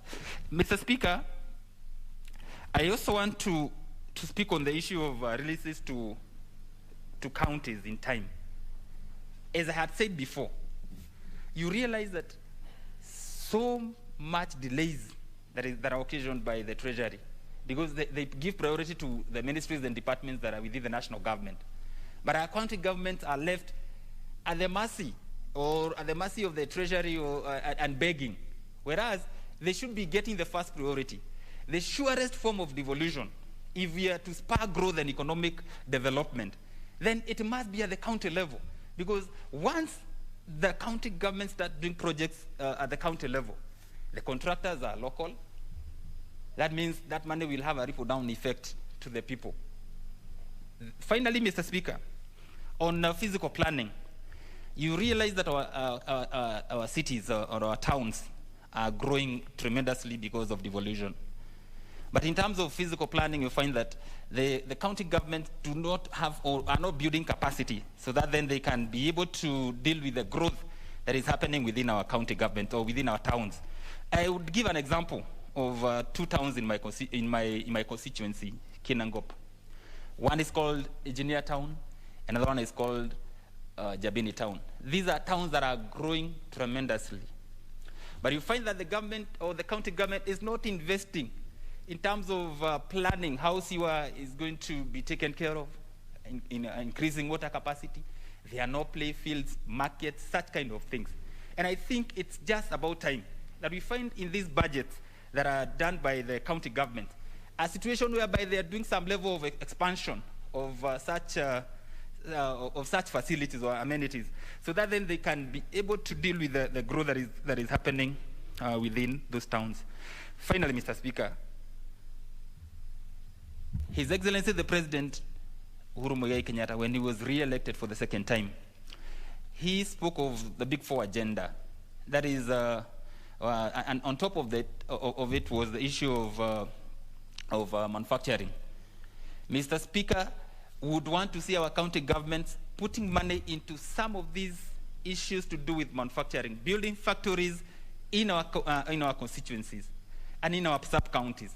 We have seen a situation whereby in Ghana, a country like Ghana, for example, they came up with a policy, 1 factory per district. And that is what they are doing, they're implementing that. And that is going to deal a blow on the issue of unemployment, the issue of increasing the ability of our people to do what they're supposed to do, I mean, in terms of their personal growth. Because once we have these factories at the level of our sub-counties, then we are saying that we are not going to sell our produce, we are going to sell products in the near future. And therefore, Mr. Speaker, I support and I pray that we see prudence in the utilization of these funds. Thank you, Mr. Speaker. The Honorable Ali Athman, member for Lamu East.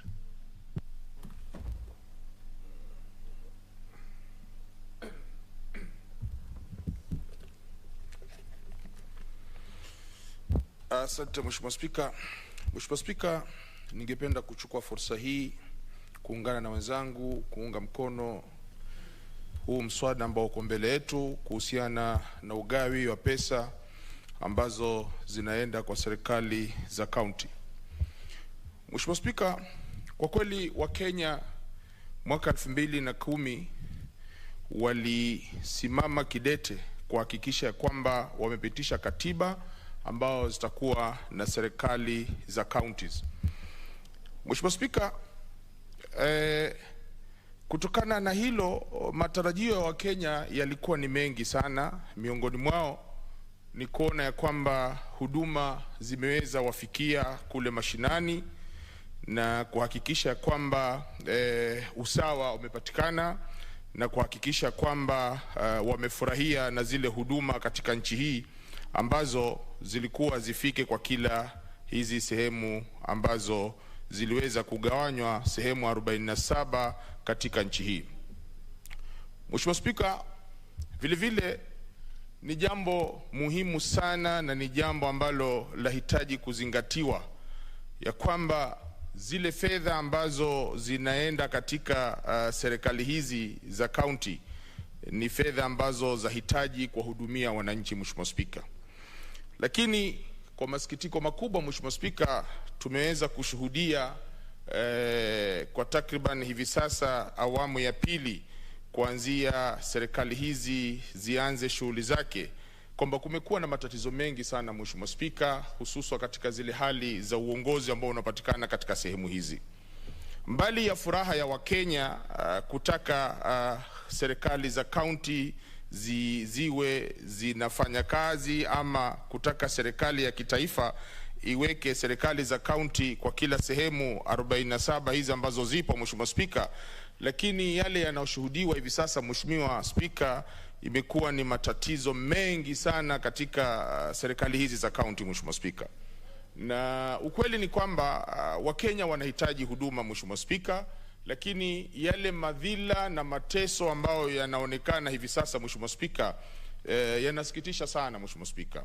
Mfano, utapata kwamba, Mheshimiwa Spika, wafanyikazi wa kaunti saa nyingine inafika hadi miezi 3-4 hawajalipwa hizi fedha, Mheshimiwa Spika.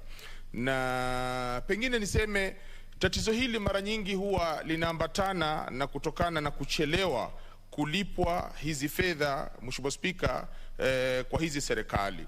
Lakini mbali ya hayo, Mheshimiwa Spika, nataka tukumbuke ya kwamba haya yote yalifanyika kwa sababu ya kusawazisha na kwa sababu ya kuweza kuinua na kuendeleza uchumi, Mheshimiwa Spika. Lakini yanapopatikana haya, Mheshimiwa Spika, huwa ni jambo la kusikitisha sana. Utapata kwamba kama nilivyosema, wafanyikazi wanateseka. Utapata kwamba pengine mtu ameweza kufanya kazi yake, ameweza kufanya kazi ambayo labda pengine amepewa na hizi counties, na pengine ameweza kuchukua mikopo benki kwa sababu ya kufanya kazi hizi, lakini utapata kwamba pesa hizi anaweza kuzipata baada ya mwaka mmoja ama miaka miwili, Mheshimiwa Spika. Kutokana na hayo, Mheshimiwa Spika, ni vyema bunge hili na bunge la seneti na hata wale wajumbe ambao wako kule counties kuhakikisha kwamba mwongozo huu na mwelekeo huu unaendeshwa kwa namna unavyotakikana, kwa namna Wakenya wanavyofurahia, Mheshimiwa Spika. Vile vile ningependa kuchukua fursa hii kuiambia serikali ya kitaifa kuhakikisha kwamba hali hizi za kuweza kuchelewesha hizi fedha ambazo zinapangiwa katika serikali hizi za kaunti, wajaribu kuhakikisha ya kwamba ni mambo ambayo yanaweza kuwekwa katika njia ya usawa, Mheshimiwa Spika. Kwa sababu yanapotokezea haya, Mheshimiwa Spika, ndipo yale matatizo yote ambao tunayozungumza hapa kuhusiana na mambo ambayo yanapatikana, ndio yale ambao hivi sasa wengi wameweza kuyazungumza, ya kwamba utapata kwamba uchafu umedorora katika counties nyingi. Utapata ya kwamba huduma nyingi hazifanyiki, na hivi sasa kama sijakosea, Mheshimiwa Spika, counties wamepeana ilani ya kwamba ifikapo tarehe 24 mwezi huu basi watasitisha huduma zao zote. Hili ni kutokana kwamba serikali ya kitaifa bado haijawapelekea ule mgao wao ambao ulikuwa umestahili kupelekewa katika ile bajeti ya mwaka 2020 na 2021, Mheshimiwa Spika. Mheshimiwa Spika, kwa kweli kuna umuhimu mkubwa sana ya kuhakikisha kwamba Wakenya wamefurahia na huduma ambazo zinapatikana katika serikali zote mbili, Mheshimiwa Spika. Wale wanaongoza katika serikali hizi mbili wahakikisha kwamba Wakenya wameweza kufurahia na huduma hizo na kuhakikisha kwamba wameweza kuwajibika na kazi zao, Mheshimiwa Spika, na kuhakikisha kwamba wameweza kuonyesha uongozi mzuri, Mheshimiwa Spika. Kwa sababu, Mheshimiwa Spika, nafikiri haitokuwa ni jambo la busara tusimame hapa leo tuanze kulaumiana kwa sababu dunia hii hakuna ambaye ni mkamilifu, Mheshimiwa Spika. Mkamilifu ni Mwenyezi Mungu peke yake, Mheshimiwa Spika. Lakini unapochukua majukumu na kuchukua kiapo cha kuhakikisha kwamba umekubali kuchukua wadhifa yule ambao unaopewa kama kiongozi, basi ni jambo la busara kuhakikisha ya kwamba umeweza kutekeleza yale ambao ni ya usawa, Mheshimiwa Spika. Mheshimiwa Spika, matatizo ni mengi ambayo yako katika serikali hizi za counties, na ukweli ni kwamba kuna dharura na kunahitajika pakubwa kuweza kuyarekebisha matatizo haya. Tukianza kwanza na kuhakikisha ya kwamba migao hii ambayo tunaweza inagawanywa kila mwaka kwa serikali hizi za county, kuhakikisha kwamba imeweza kufikishwa katika kila county kwa wakati unaofaa bila ya kucheleweshwa, Mheshimiwa Spika. Vile vile wale wahusika ambao wanasimamia fedha hizi katika sehemu hizo ni wahakikishe ya kwamba wameweza kupeana ama kutekeleza zile huduma zinazohitajika, Mheshimiwa Spika, kwa namna inavyofaa na namna inavyotakikana, Mheshimiwa Spika. Vile vile wafanyikazi ama tuseme, Mheshimiwa Spika, swala zima la siasa katika sehemu hizi, utapata kwamba, Mheshimiwa Spika, kuna malalamishi pia katika counties nyingi. Utapata ya kwamba wale ambao ni wahusika wakuu zaidi wanatembea kisiasa badala ya kutembea kiuongozi, Mheshimiwa Spika. Ninavyofahamu mimi ya kwamba yeyote ambaye ametoka katika kaunti ile na anastahili kupewa labda kazi ambao anaweza kuifanya katika sehemu ile, haimaanishi ya kwamba labda pengine awe ni mtu wako kisiasa ama awe si mtu wako kisiasa, Mheshimiwa Spika. La msingi ikiwa anastahili kupata kazi ile, basi ni sawa wale wahusika waweze kuchukua fursa hizi, Mheshimiwa Spika, na kufanya usawa katika kuendeleza mambo kama haya, Mheshimiwa Spika.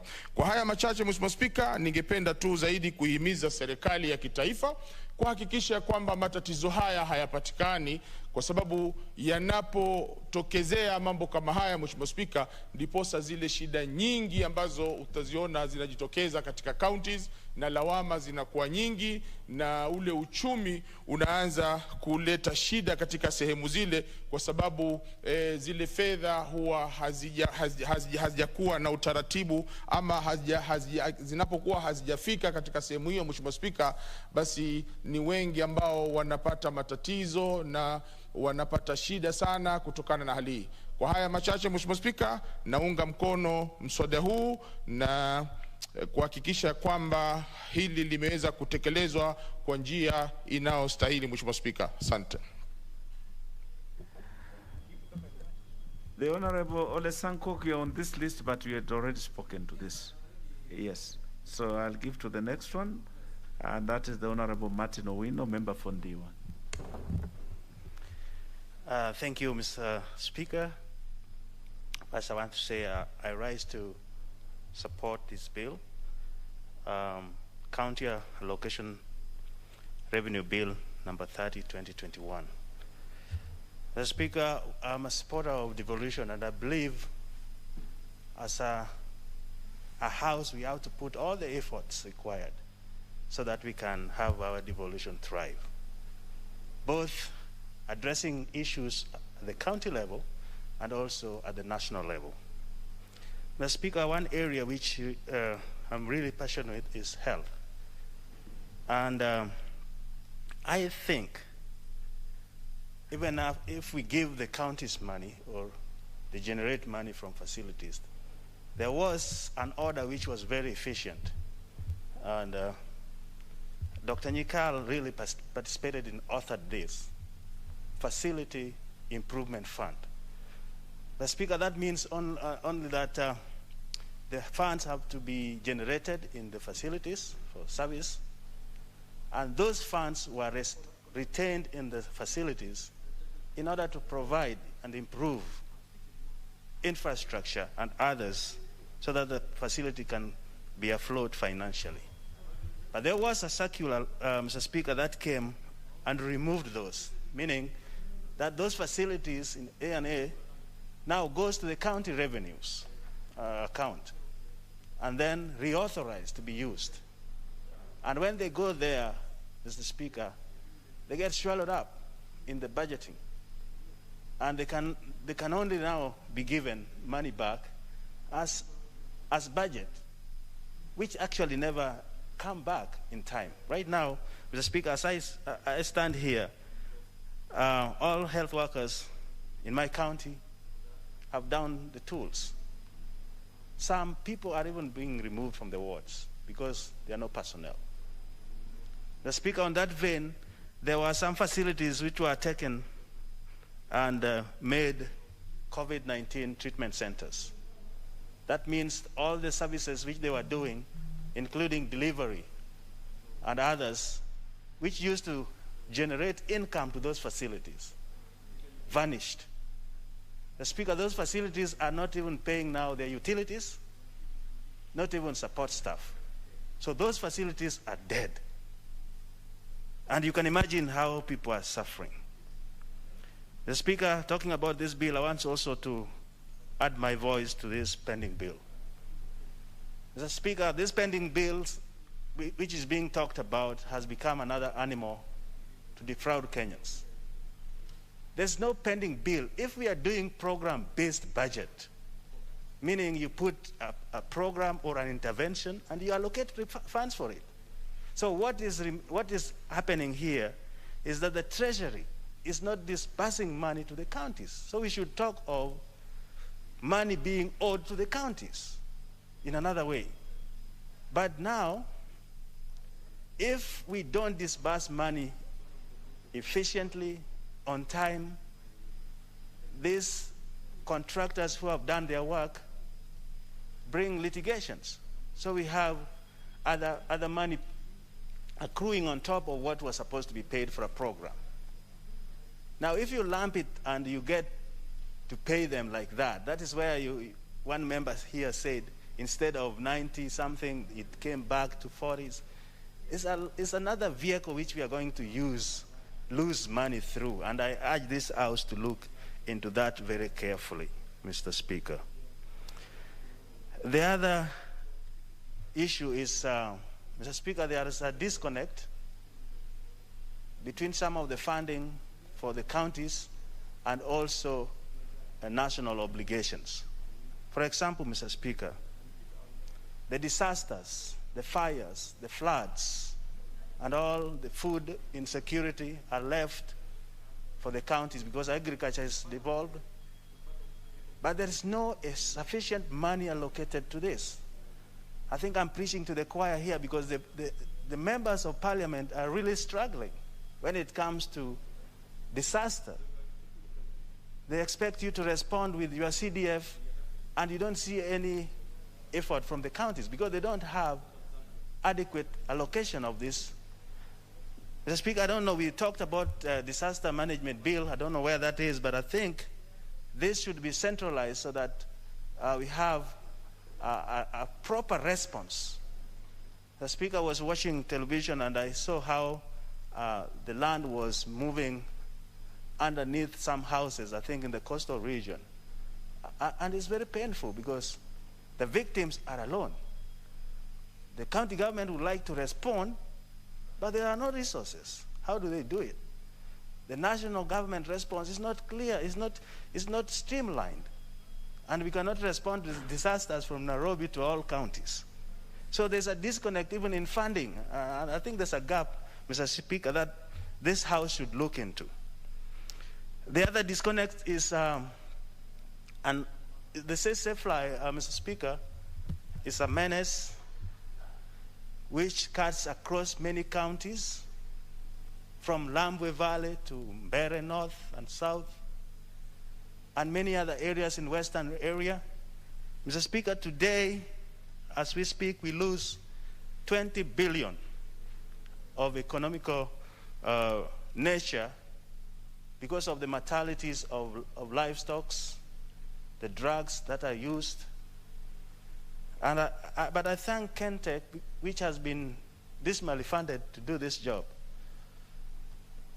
Mr. Speaker, to date, we have just allocated 180 million for Kentech.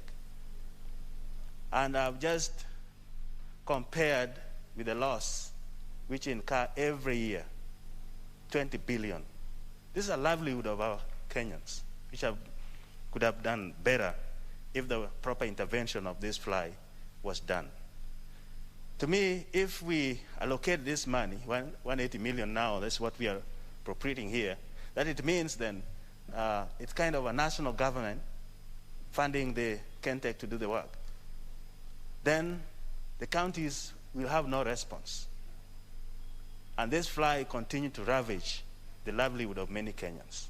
So what I'm trying to say, as much as we push activities to counties, there are some funding gaps that negates those activities. And Mr. Speaker, I think that should be looked into in perspective so that we have good funding.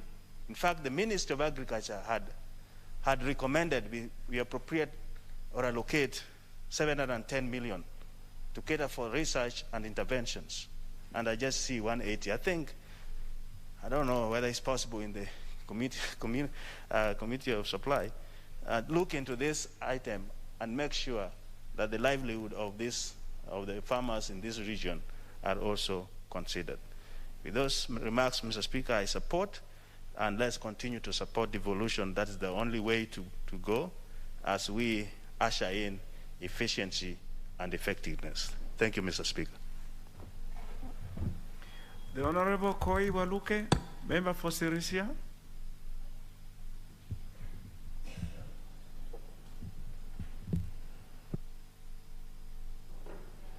Honorable Speaker, I'm not ready. Yeah. Very well. Very well. We will now have the Honorable Shaban Namsi, member for Taveta.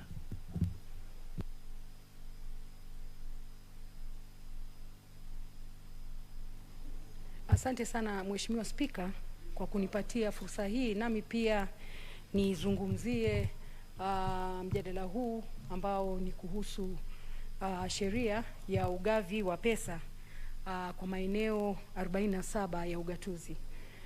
Mheshimiwa Spika, ukweli ni kwamba Wakenya walifurahikia sana jambo hili la ugatuzi. Lakini vile vile muda unavyoenda kukawa kuwa pesa kwanza zikifika zinafujwa, pili pesa hazifiki kwa wakati unaofaa, na tatu mara nyingine wanavuka mwaka pesa zote hazijafika kwenye maeneo ya ugatuzi. Mheshimiwa Spika, wenzangu wote wengi wamependa kuzungumzia masuala ya wanakandarasi ambao wanadai serikali za ugatuzi kila mahali hapa nchini. Hata serikali kuu pia nayo inadaiwa kulingana na vile ambavyo kazi zinavyo, utendaji kazi wa wanakandarasi na pesa kucheleweshwa kuwafikia. Mheshimiwa Spika, kilio kipo kila mahali, na kilio kikubwa haswa ni wafanyikazi wa eneo za ugatuzi karibu ya kila mahali wanalia kuwa mishahara haijalipwa kwa muda mrefu. Mheshimiwa Spika, hawa watu ni Wakenya ambao walikuwa wamesherekea jambo hili la ugatuzi, na jambo hili sasa ni kama linawaangamiza. Linatuangamizia watu kwa sababu mtu atalipa nyumba pale anapoishi, alipokodisha. Vile vile mtu atanunulia watoto wake chakula namna gani, na hata kusomesha watoto namna gani. Mheshimiwa Spika, kila mahali ukienda kule tunakotoka maeneo bunge ni vilio. Mheshimiwa Spika, hakuna haja ya sisi kuzungumzia swala hili na kuliweka kwenye sheria, kwa sababu ugavi wa pesa uko ndani ya sheria, tukishaipitisha na tutaipitisha, lakini pesa hizi zisiwafikie wale wananchi kwa maeneo yale ya ugatuzi. Mheshimiwa Spika, langu ni kumzungumzia wenye haswa waziri ambaye anasimamia masuala ya fedha kwenye serikali ya kitaifa, waziri Ukur Yatani, kuhakikisha kuwa haswa yeye ambaye alikuwa gavana kabla hajafika hapo pale alipo sasa, anajua matatizo yaliyoko kule kwenye maeneo ya ugatuzi.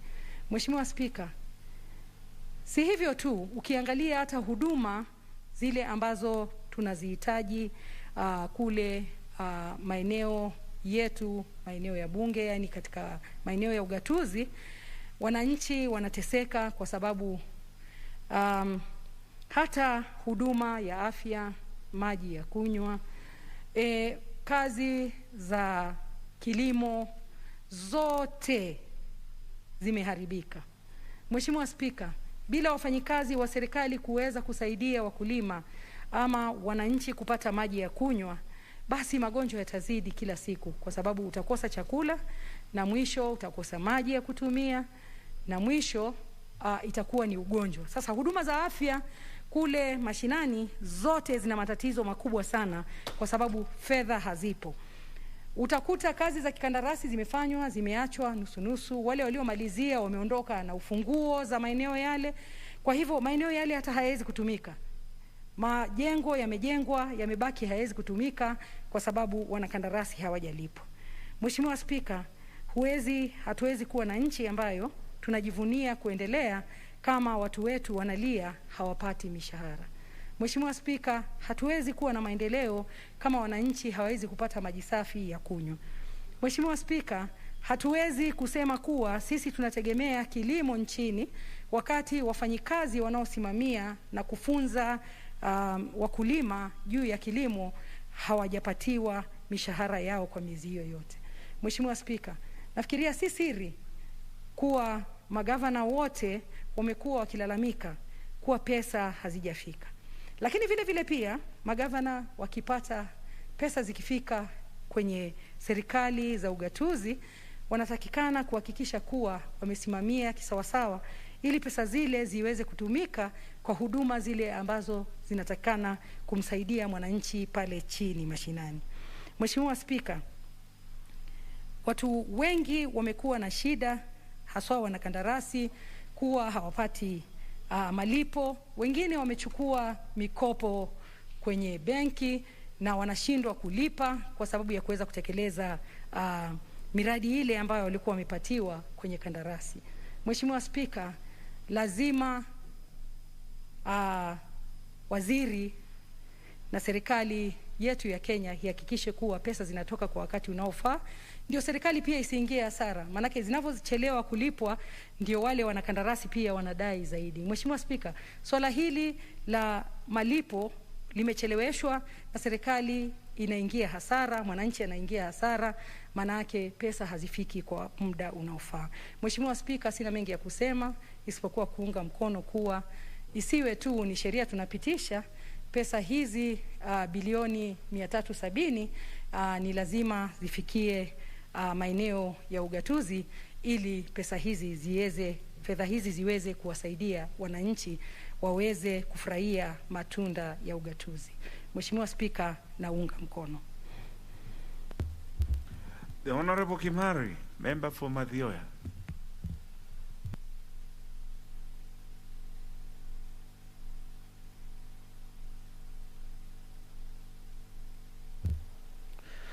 Thank you, Honorable Speaker. I also rise to support and give my voice into this very important bill on revenue allocation into the 47 counties.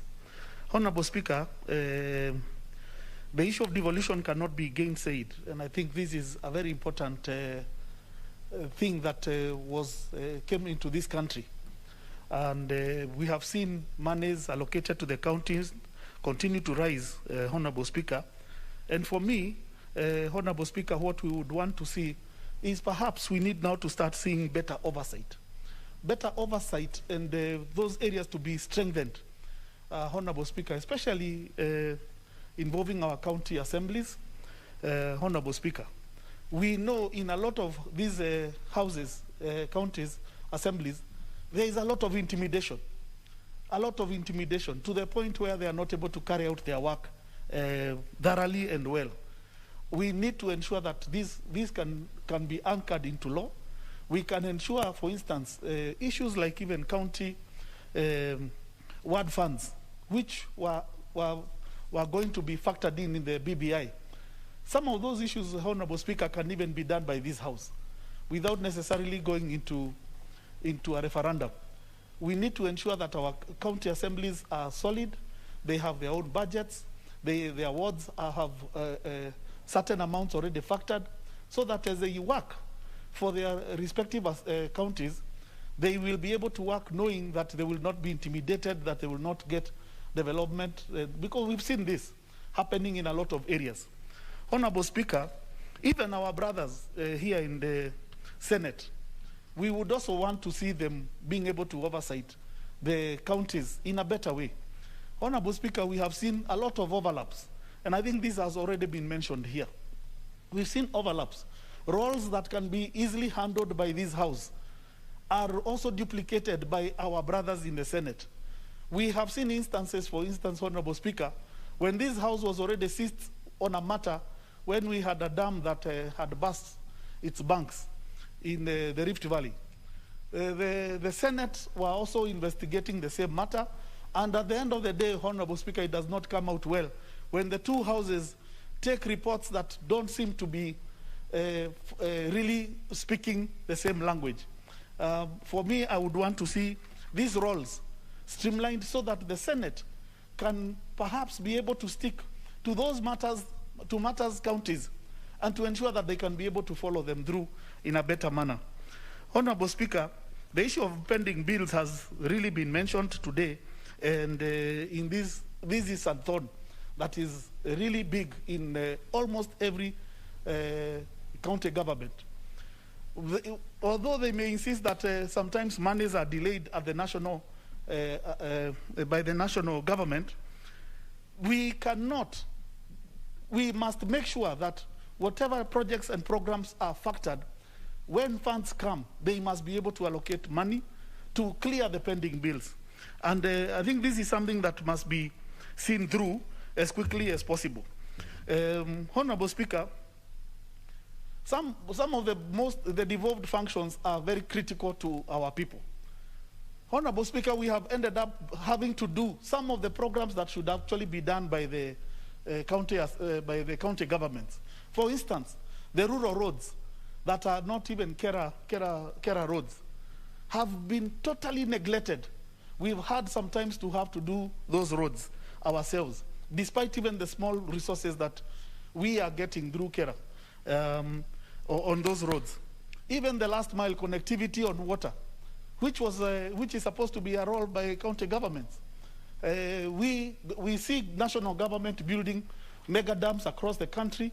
We see water main pipelines being laid, but the actual last mile connectivity to the households is still very wanting. And we would want to see more Kenyans getting the water resource. Honorable Speaker, I think even the issue of agriculture has been mentioned here, and we would want to see even better advice to our farmers in various areas, and these issues being looked in a better way, so that we can ensure that the issue of agriculture in our counties is better developed. The hospitals in our various counties, some of us, like even like Madhya, for instance, does not even have a level 4 hospital to date. And even those clinics and dispensaries that we have rarely have drugs at all to dispense. So this, I think, is something that we need to see growing. Honorable Speaker, the other thing that is extremely important and has been worrying is when we see that county governments, the revenue they collect is rarely accounted for. The revenues they were collecting years earlier, even before they were getting anything from government, was much higher than they are currently collecting. Unless these funds are not being declared in full, I think this is an area that has a lot of disparities. Given the situation and where we are, we would be seeing much more being collected, because they have more staff, they should be able to streamline these areas, and they can even use the IT solutions that are there to ensure that this is done. Honorable Speaker, these are the few areas that I would have wanted to mention. But more importantly, also is to mention that disbursement by government should not be delayed to the counties so that they can be able to effectively do their work. Thank you, Honorable Speaker.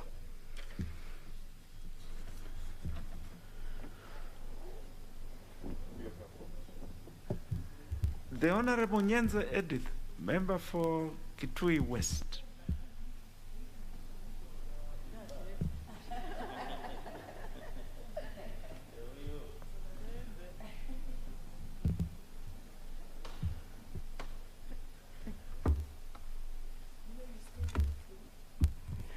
Thank you, Speaker, and thank you for giving me this opportunity and also waiting for me. Let me take this opportunity to support the county allocation bill, Senate Bill number 30 of 2021. From the onset, let me say that I support devolution. I actually support devolution because we all can see what devolution has done. It has transformed our country. And the health centers and also many infrastructure can be seen in our counties and in the whole region. Even health has also been devolved, water, and so many other things, even businesses to our to the youth and to the people all over the country. We can see that people are now getting jobs of doing contracts and also getting employment in the county governments. So there is a lot of positivity and a lot of improvement in our country. And this is all because of devolution. So I support devolution. But devolution has also some issues which have come with it and which we need to improve, because if actually improved this devolution and our county governments, if they improved, and our government, if there was good policy on the governance in the county governments, then we would see our country really improve like other countries which have improved very fast. There was a time I went to Dubai just, and then when I was coming back, you see like you have come from a very developed country. Then when you look at the infrastructure in your country, you just pity yourself.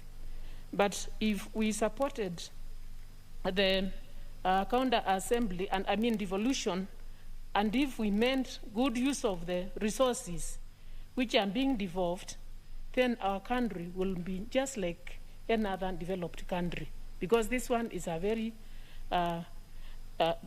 good gesture of devolving money to the county governments. But then there are issues like own revenue, which the county governments collect. This money is collected from some of the money is collected from people who are very small businesses, who just have a business starting businesses, SMEs, some women who are just selling tomatoes. The revenue is collected from there. And then this money, you hear it's being put in sacks. It's being misused. It's being misappropriated. That is being collected from very needy, very poor people. So there's need to have a proper policy on revenue collection, a proper system of collecting this money, a proper system which would also say from what amount should this money, or from which businesses should this own revenue be collected from. Because some of the money is really being collected from very poor people. The businesses end up in collapsing, yet they are collapsing and the money is not being meant good use of. It's just being used by individuals. So there is need to come up with a proper policy on non-revenue collection and how this money will be used and from whom should this money be collected from. Then the other problem within devolution especially in our county governments, is the bloated wage bills. And this one now, you find a county government where one governor loses, and then all the employees, the old employees who were there in the previous government, being observed in the new government, and still they participate in the wage bill, they are paid. So you end up in having bloated wage bills, and this money is being misused instead of this money being there for development. So there is need to come up with a proper structure so that if people were employed in the previous government, they should still be the same ones to continue, instead of at the new governor employing their new employees, yet they keep the old ones. The wage bill keeps on bloating, and this one actually gives up, development is the one which serves us. Then it's like we've also devolved corruption to the county government. Corruption is being devolved to the county government, and there's a lot of corruption. And this corruption is which is making us not really improve, is the one which is making us lag behind, is the one which is resorting to pending bills. You find that some people are given some contracts in some counties. Some people are paid, some contractors are paid, others are not being paid.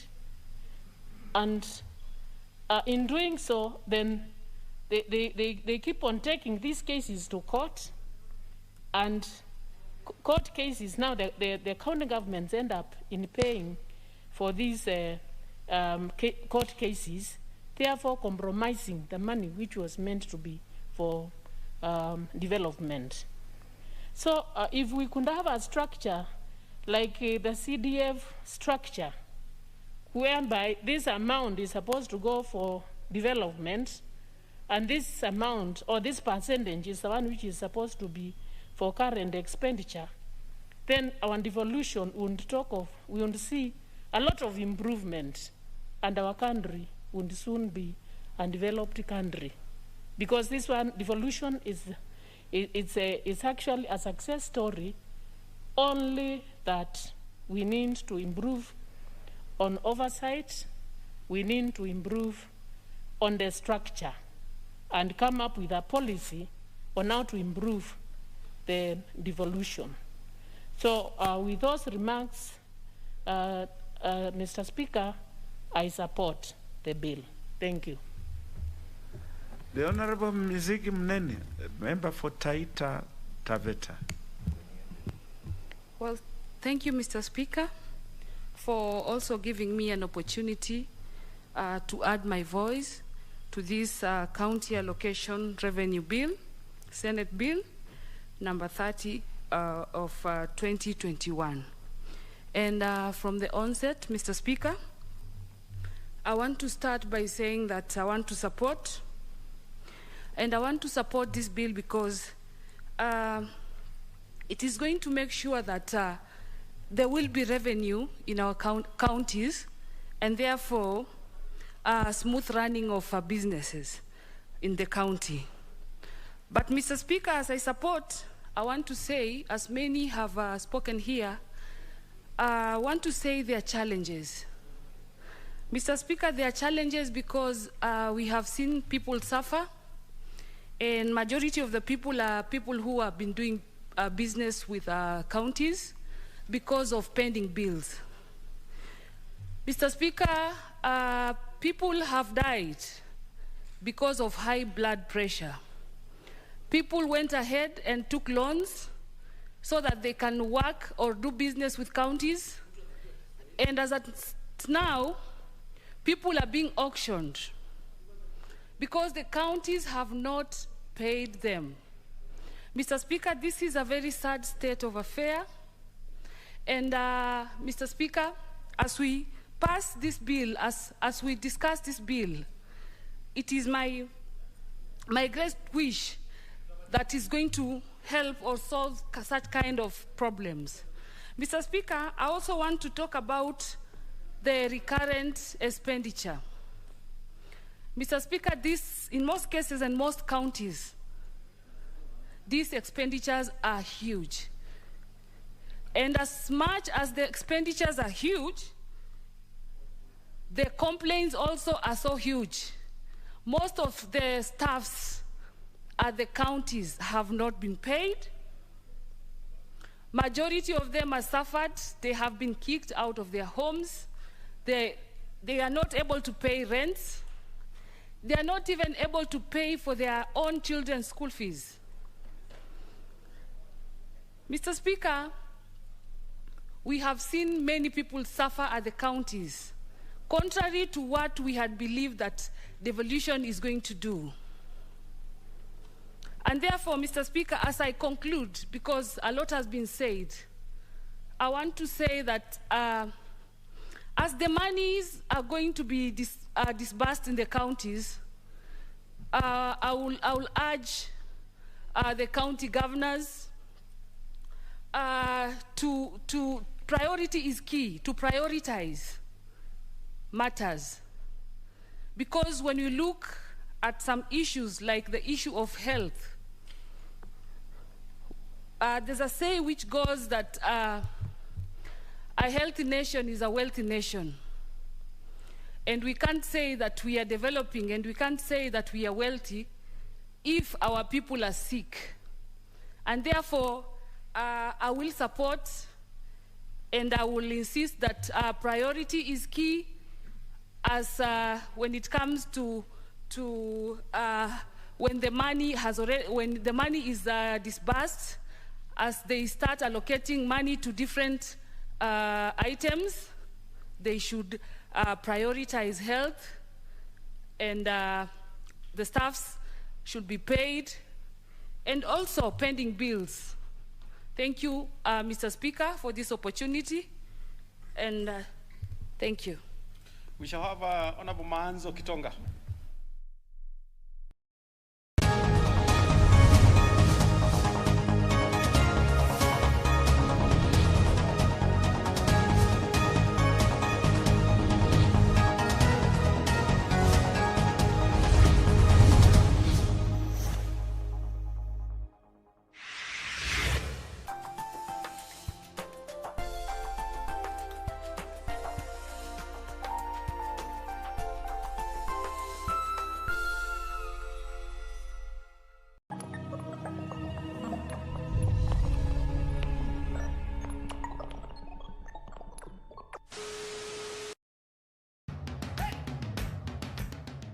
Bwana Motiso, pikipiki yako ndio hii.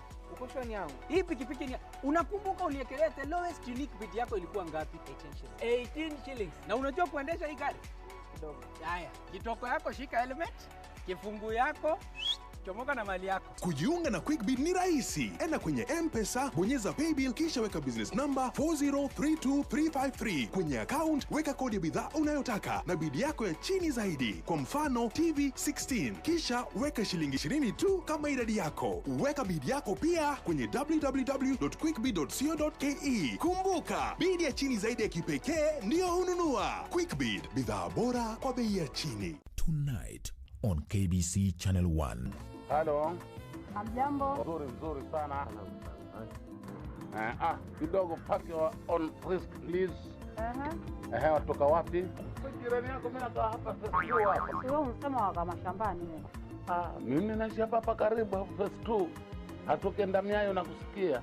Nataka gari zangu zoshwa pale pale. Karibu hapa gari 4. Mwanangu mimi kazi yangu ni Kanda Warriors. Kanda Warriors. Wale Red Indian.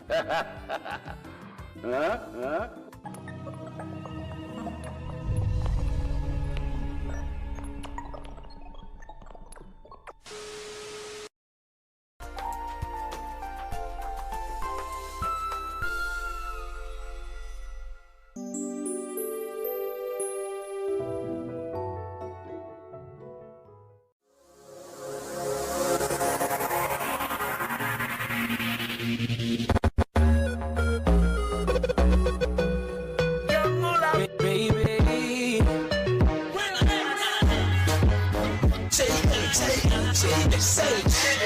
My trust to your neck can listen to Your two grand bubble for me, yeah. Wickedest slam say I do have it. Balance my head, cut it up for me, yeah. Hot and sexy, walk out. Starboy.